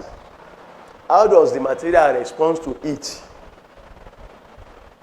Because if heat is too much for your product, as small as the water is, you know it is packaged here. If heat is too much for this, it will affect the quality of this water. You will be wondering that, one see me, one see me. Fine, one see me, but not the one that is sealed like this. So once the temperature, you increase the temperature beyond the normal level, it will affect the quality. It may not even last for the period that is stated on the packaging material. So that is why you make sure you select the right thing. The impermeability, you must make sure that what you are using cannot allow anything When I mean anything, it's not that that thing is going to punch any hole. It may not punch hole, but you won't know one way or the other. Like the akara I made mention the other time. The oil, it's not that anybody punch any hole, but the oil does what? Find its way out to the back of the paper because it can penetrate. Because the permeability of that paper is what? Is very low and it's weak. That is why the oil is able to penetrate it. So there are a lot of material like that the foreign material can easily penetrate there and will affect the quality of the product. Then opacity. I made mention of this one the other time too. Something that will not allow light to travel. If you are dealing with something that doesn't like light, if receiving reflection from light will cause harm to the quality of the product, you must consider that one as well. Then odor generation. If you are dealing with product that generate odor, like locust bean now, locust bean, you have to be very careful. If you are dealing with it, you must look for packaging material that can contain that odor. Otherwise, people won't be able to accept your product. Because if you say you are selling it, even the people that wants to buy from you, because you have it in large number, they won't be able to withstand the odor. Not to talk of paying for the quantity they want to buy. But if you are able to get good packaging material, that even at the end of the day, even if they perceive the odor, they won't be able to know that. Apart from saying it that it is a processed locust bean. So then when you are designing too, the step that you should follow, you determine the product, then what is the packaging requirement, then the bulk density of the product. Don't bother yourself with those ones, I'm just mentioning them. Then you select the weight to size ratio, that is the weight of the packaging material to size. You must consider that. Then again, you must make the graphic design that will appeal people. That is your labeling, where all the information will be. It is very, very important. You must make that one too. Then, is it easy to work on the packaging material? If you want to, maybe it will require machine now to produce it. Is it something that is very easy to work on? You must put that one into consideration. Then labeling. This one is very, very important. Anybody that wants to register any product with NAFDAC, if you don't get this one right, NAFDAC will not register you. They will not. They have the information they are looking for and you must do it right. So labeling, these are what? The information that you have. The information tag, it may be wrapper, it may be sealed, it may be printed message that is attached to a product or on its what? Package. So that is labeling. That is what will give you the information about that product. What quantity is it? How can it be used? How can it be stored? Does it constitute any danger? After finishing with the product, how do you dispose the packaging material? When will it expire? All this information will be contained in the label, and it is very, very important. So now these are the information that is required. If you want to produce a label for any product, it is a must. You must state the name of the product. You must state the net weight of what you are selling. You cannot put 50 CL here and they open it and measure it and meet 49.5. If you do that, anybody can sue your company. And after they have done that on the earth, God will also sue you. Yes. That, you know the implication now. We are all Muslim. That is underweight. You are selling underweight. That is the implication.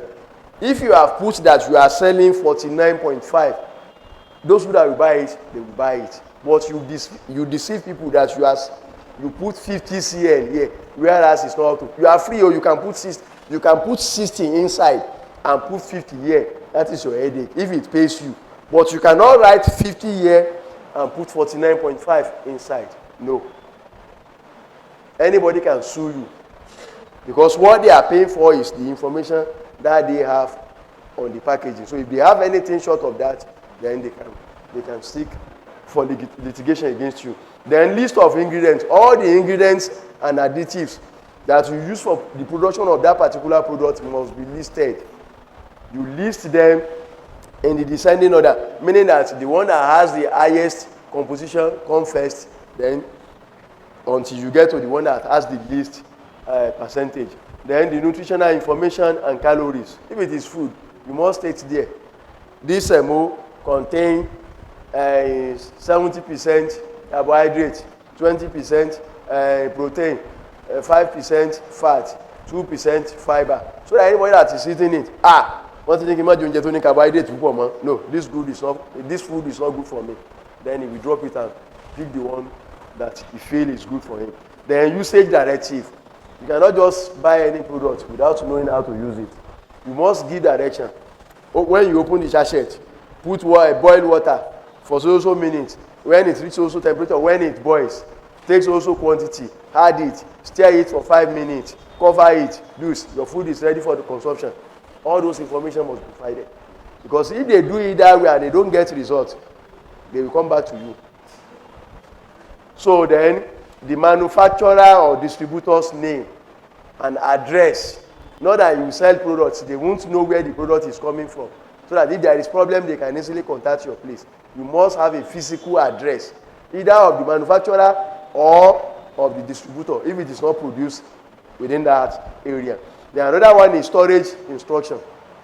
You must state there, this pure water, don't store it under the sun. Don't store it when rain is falling. Don't do this, don't do that. You must keep the information there so that they will know the best place. Keep it in a cool, dry place. You must do that. Then, serving information, batch number. The serving information, how do you use it? If it is something like drugs, you give the instruction. H from this to this, you take this. This to this, you give this. Then the batch number, you must put the batch number there. Every batch of your production must have number.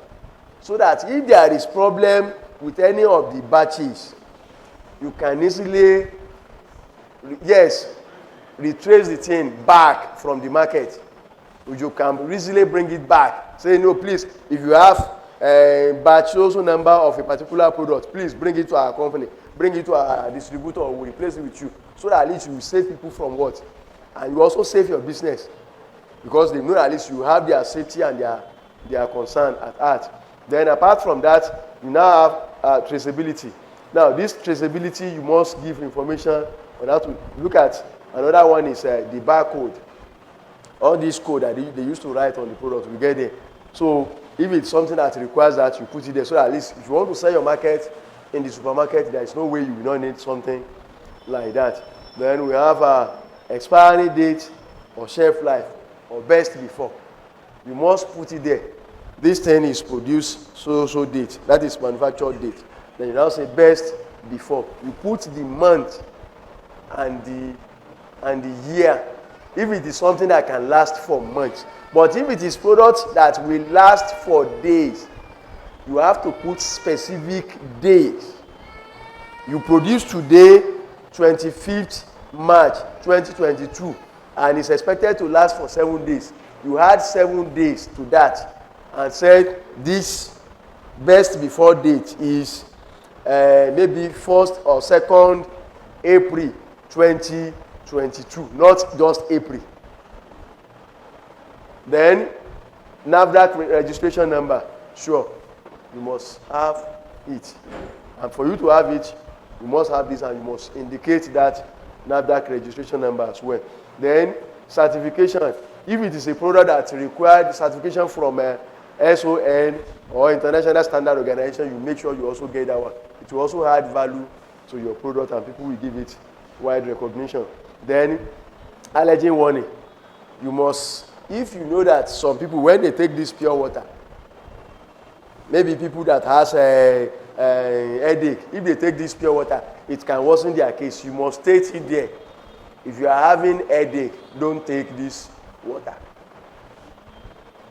So that anybody that's having headache can be, no, they say I should not drink that water. Then he will keep off from that water. Otherwise, if he takes the water and it wasn't his case, he will be held responsible that the water that he took is responsible for what is happening to him. Then the disposal procedure, like what I said the other time, any product must state, even on this thing, when you look at it critically, except if it's not complete. You will see somewhere that they write, that they indicate a dustbin, and somebody maybe is trying to drop something inside. So they will tell you how it should be disposed, not just anyhow. If you buy something like battery now, they will tell you how to dispose it, because they know that if you dispose it the way you don't suppose, it can create a lot of hurt outside for other people. Then safety tips, you must state it there. Like for drugs now, keep drugs away from children. Things like that. There are some material that after use, supposedly you have something that is wider than this. After use, you cut it, you remove the product, and you just drop it on the floor. And your young boy just come, put the thing, use it to do juju, cover his head, running around.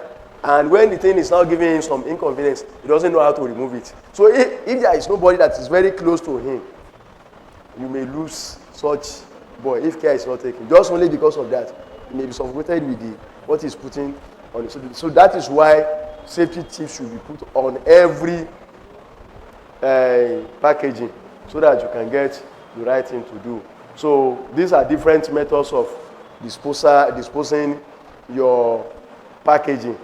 The prevention method, the minimization, the reuse, that is the one that you can use again, like the glass bottle. You use it, you return it back, you can use it. Then there are some recycling that you recycle then after use. You know, sometimes ago, some people were also packing this thing for recycling. Then the plastic bottles too. So those ones, they are what? They are recycling. They will go and melt it again, add some material to it, and use it to get another product out. Then the disposal, those ones that you don't even need at all, completely you dispose them. These are for supermarket sales.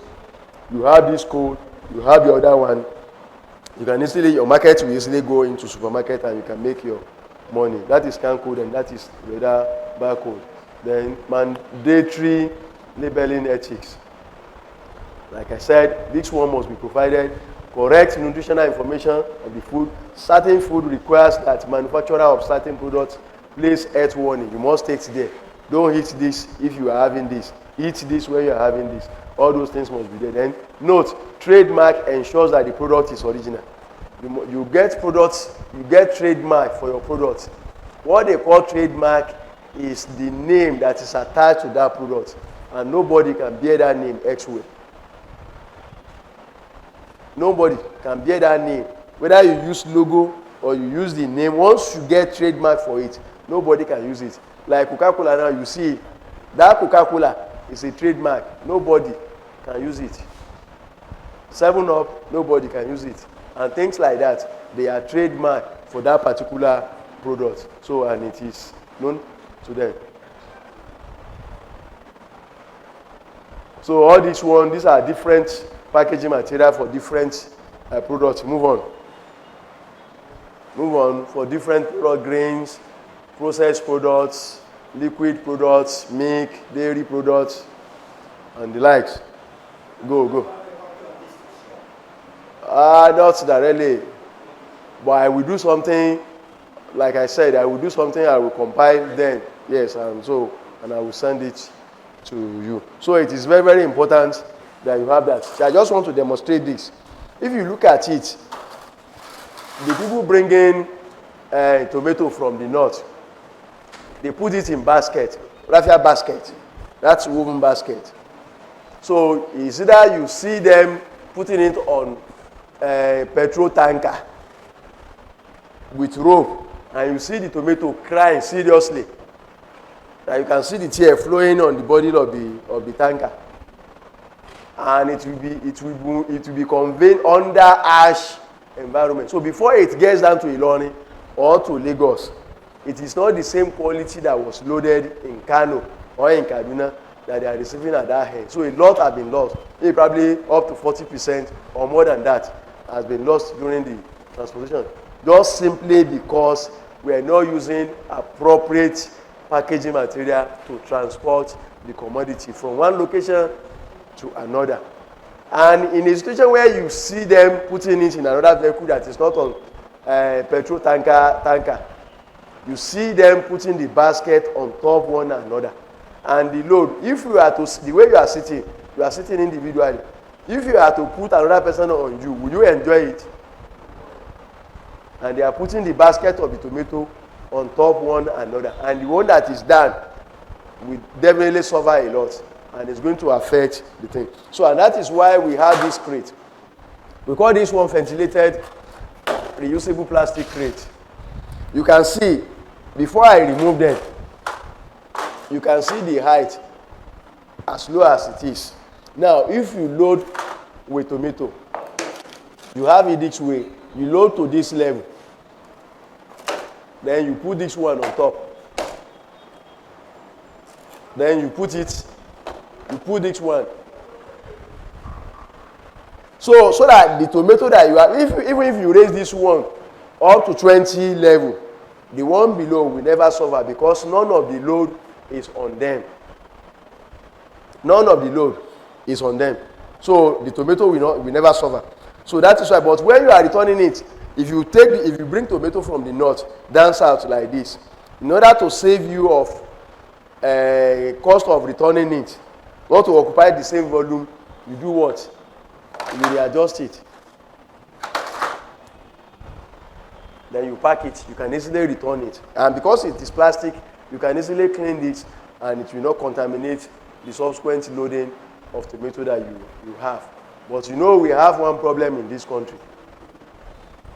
Once we get used to doing something in a particular way, we always find it difficult to adjust. It's very, very important that we change the way we do our things so that we can progress and all of us can benefit from the system. Because if the system is not good, there is no matter how comfortable you are individually, you are not making progress. In the Western world, people are there and a lot of people are running there. It's not because they enjoy staying there per se, but because they have a working system. I have a friend that just returned from US for his PhD. He had opportunity to stay there, but he said he can't stay there because they discriminate a lot. Is that not enough? In your father's land, you can walk freely. Nobody will say anything to you without you replying. But there, it's not the same thing. There are categories. You belong to, even those who that are even citizens. Once you are not the type that they see as the real Americans, you are people of color. So they don't see you as part of them. And when it gets to sharing things, there is some level of discrimination. And that one is enough for us to know that this is our own and we should hold it well so that we can do better than them. What God has given us is more than what they are having. What we have, what we lack is we don't have good leadership and we also lack good followership. Because we too, we are not good. We are not. You see somebody that is doing something that is bad. Instead of us to support the law enforcement agency that this guy is not doing the right thing, you should be saying they should leave him. At least what other people are doing is even worse than that. Can two wrongs make a right? No. They say, I read one sometimes ago that they arrested somebody because he shared petrol as souvenir in party. They arrested the person and they closed down the event all. And look at comments of people. If you read those comments, you know that in fact it's only God if we have future in this country. Because those people making the comments, they are youths. And when you say the youth will grow, is that not the youth you are looking up to? The kind of comments they say, they should leave the man. They cannot arrest the people that bring adulterated fuel. It is that person. What has he done wrong? What has he done this? Not minding that sharing, for me now, to continue to share petrol, because there is scarcity. Is that the right thing? So if anybody ignites anything incidentally, what happens? Everybody is gone. That is the wrong thing, but they never see it that way. And until we are able to think in that direction, we may not get it right. It's not a cause. But I just pray that Allah will assist us. But we need our own impact. I mean, it's not enough. You have to do your part. We know how God works. You cannot sit down. Though is a Rahman, we provide, but there is limitation. There is, except if you are disciplined as well. And that is why we are not equal. You have effort to make. If you are not making that effort, we'll just be looking at you. So God will be with us. Any question? Yes, sir. Can I give numbers, sir? Yes, give. Number 1, number 2, number 3, number 4. That's the end. From Lajna, are you with us? Yes. Assalamu alaikum to Lajna Imaila. Wa alaikum salam wa barakatuh, sir. There's question.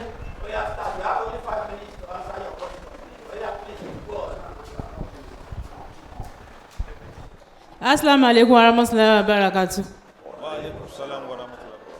Ìbéèrè tí mo fẹ́ béèrè ni wípé ní aspect ìgbà tẹ́ ń ṣàlàyé àwọn nǹkan tí a ní lára label bírú batch number àti expiring date bá ṣe máa lè calculate ẹ̀. Now ìsìn mo fẹ́ kẹ́ ṣàlàyé fún wa bá ṣe lè calculate batch number bóyá láti month láti day ni o àbí month or year.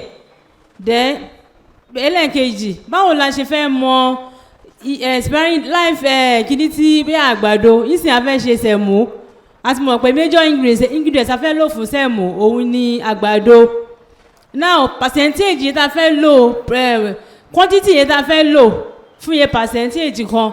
Then báwo la ṣe máa mọ̀ wípé okay o now okay sẹ̀mú yẹn àbí àgbàdo yẹn ń sìn yìí o bóyá ọdún kan ló fẹ́ fi expire àbí 1.5 years àbí 2 years báwo la ṣe lè mọ̀ ṣe àwọn pé nǹkan tó gbẹ ni kò ṣe nǹkan tá lè gbé kò ṣe nǹkan ní chemical tá lè gbé calculation àbí nǹkan kan lé lórí ẹjọ́ mo fẹ́ kẹ́ ṣàlàyé ẹ̀ mọ́ fún wa.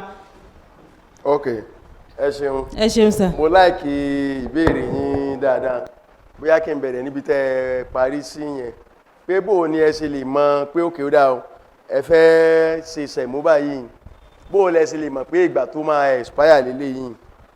Ara àwọn nǹkan tí ẹ máa consider ni pé tẹ́ ẹ bá ti ní product yín pé ẹ ti wò pé product mo fẹ́ tà tí mo fẹ́ make owó ń bẹ̀ òun lélẹ́yìn ẹ ti ní formulation tí mo ń sọ ni pé ẹ ti wò pé òkè ó dáa sẹ̀mú tí mo fẹ́ máa ṣe yìí mo fẹ́ kó yàtọ̀ sí èyí tí wọ́n ń ṣe ní tí wọ́n ń tà ní ìgboro bóyá èyí tí wọ́n ń tà ń gboro bóyá àgbàdo nìkan ni wọ́n fi ń ṣe àbí nǹkan míì òkè èmi náà tún fẹ́ fi nǹkan míì kún tí màá tún jẹ́ kó fi yàtọ̀ tó jẹ́ pé àwọn èèyàn tún fi fẹ́ràn jù báyìí lọ tẹ́ ẹ bá ti ṣe pé òkè ó dáa àgbàdo tí mo fẹ́ lò àgbàdo bóyá mo fẹ́ ṣe 10 kg sẹ̀mú báyìí bóyá àgbàdo ń bẹ̀ bóyá 8 kg ni bóyá wheat 1 kg bóyá ọkà àbàlẹ̀ fi kún ni àbí nǹkan mìíràn fi kún ni ìyẹn náà 1 kg ìyẹn ni ó jẹ́ fọ́múlà yín tẹ́ ń tà ẹ máa keep ẹ̀ pamọ́ ẹ̀ nífihàn yẹn kódà in fact ẹ lè má fi hàn àwọn òṣìṣẹ́ yín nígbà tí sẹ́ bá ti débi level yẹn ẹ̀yin nìkan lẹ́ wọ yàrá tẹ́ ẹ sì yẹn ẹ sì gbé fún wọn torí tẹ́ ń tà nìyẹn ẹ gbé fún wọn wọ́n mí ìṣe tó wù pẹ̀lú rẹ̀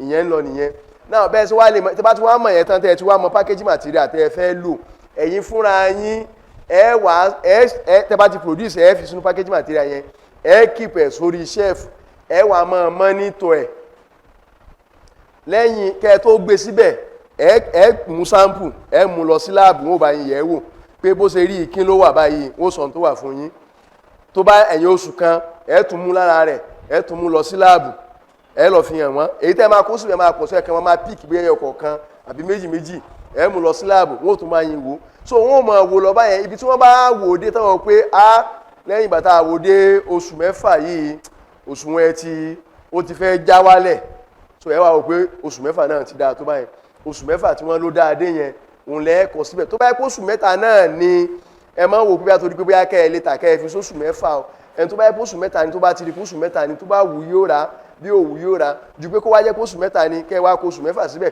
kó òun wá rà lẹ́yìn oṣù kẹrin kó wá discover pé gbogbo sẹ̀mó ti sàṣàn kòkòrò àbí bóyá ó ti bàjẹ́ ìyẹn lè bàyàn lórúkọ jẹ́ ó sì lè kó gbèsè bá èèyàn so bẹ́ẹ̀ sì mọ́ nìyẹn dẹ́n ti batch number ẹ̀yin fúnra yín rẹ̀ lè determine yẹn tó bá wù yín ní ìsìn báyìí bóyá orúkọ yín sìn báyìí bóyá orúkọ ìyá lórúkọ yín sìn báyìí sìn bó wù yín ẹ lè sọ pé R001 tàkọ́kọ́ nìyẹn the only thing tó ṣẹlẹ̀ ni pé ẹ tún gbúdọ̀ produce míì kí ẹ tún pè ní R001 bíi pé yẹn ó ti ẹ̀ bá ojú pé yẹn sọmọ lórúkọ lọ because ẹ̀ máa sọmọ lórúkọ kan tó bá wù yẹn ìyẹn tún lè tún ọmọ míì sọ kí wọ́n máa sọ pé Rúkàyà àgbà Rúkàyà kékeré èyí tẹ́ ẹ bá ti sọ báàtì kan ẹ̀ tún gbúdọ̀ sọ míì ẹ̀ wà bẹ́ẹ̀ sì máa increase ẹ̀ bóyá èmi tẹ́ bá ti sọ yẹn bóyá R002 R003 ẹ̀ dẹ̀ gbúdọ̀ mọ́ mọ́nítọ̀ ẹ̀ gbúdọ̀ mọ́ keep record wọn ọjọ́ tó wà wọ́n pé ẹnìkan máa jẹ ìsẹ̀mú lágbájá nǹkan báyìí ló ṣẹlẹ̀ sí ẹ wá wò pé ẹ lọ síbẹ̀ ẹ lọ gba kíní package yẹn batch number wo ni R003 ẹ wà mú ẹ lọ withdraw sample lórí kíní ẹ kọ́kọ́ lọ test ẹ̀ wò ná so tó bá jẹ́ pé lóòótọ́ ni tó jẹ́ pé batch yẹn ló cause problem ẹ wà communicate gbogbo àwọn tẹ́ ń supply lọ́jà pé gbogbo ohun tá a sẹ́yìn sí yẹn ní R003 yẹn pátápátá ẹ bá withdraw ẹ̀ kúrò ní market compensation máa wà fún yín.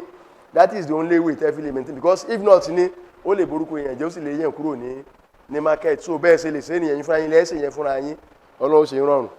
Yes.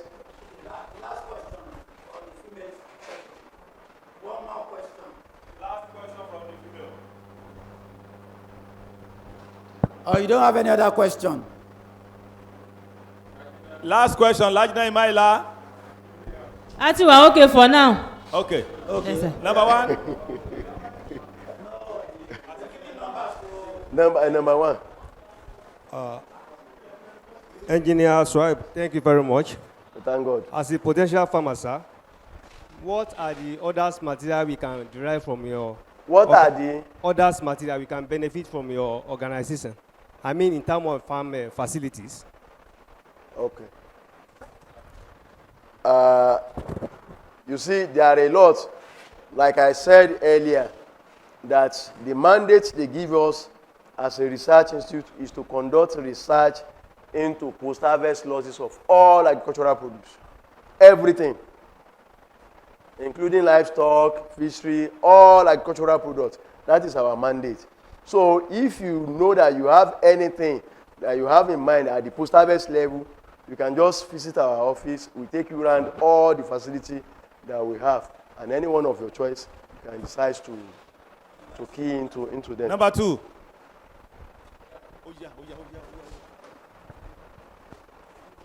Assalamu alaikum. Yeah, for the net weight, sir. You know the scale, the weighing balance is very sensitive. How do you determine the scale of dry fish? Dry fish is the same way. You have your packaging material. You put it in maybe like 2 or 3 because you have experience that are about 2 or 3. We give you what you want. You just keep 2 or 3 in that packaging material and you put it on scale. The problem you have with this one is that this one is not like semo that you can start to say because you cannot be breaking fish. What you are going to do is, if you put maybe probably 3 big ones and you discover that it is more than what you want it to read, you take one out, add one smaller one until you get something in that range. But like I said, if you said the weight is 500 grams, it can be 501, it can be 502, it can be 520, but it cannot be 409. I mean, it cannot be 499. It cannot. You can't, no, you will not have different. Your target is 500 grams. So everything that you are putting in that packaging material must not be less than 500 grams. So if you are lucky, if you are able to eat that 500 because it's fish, fine. If you can't eat it, if you eat 501, 502, 505, 510, otherwise you keep changing. You keep changing until you see the one that is very close to 500. Number 3.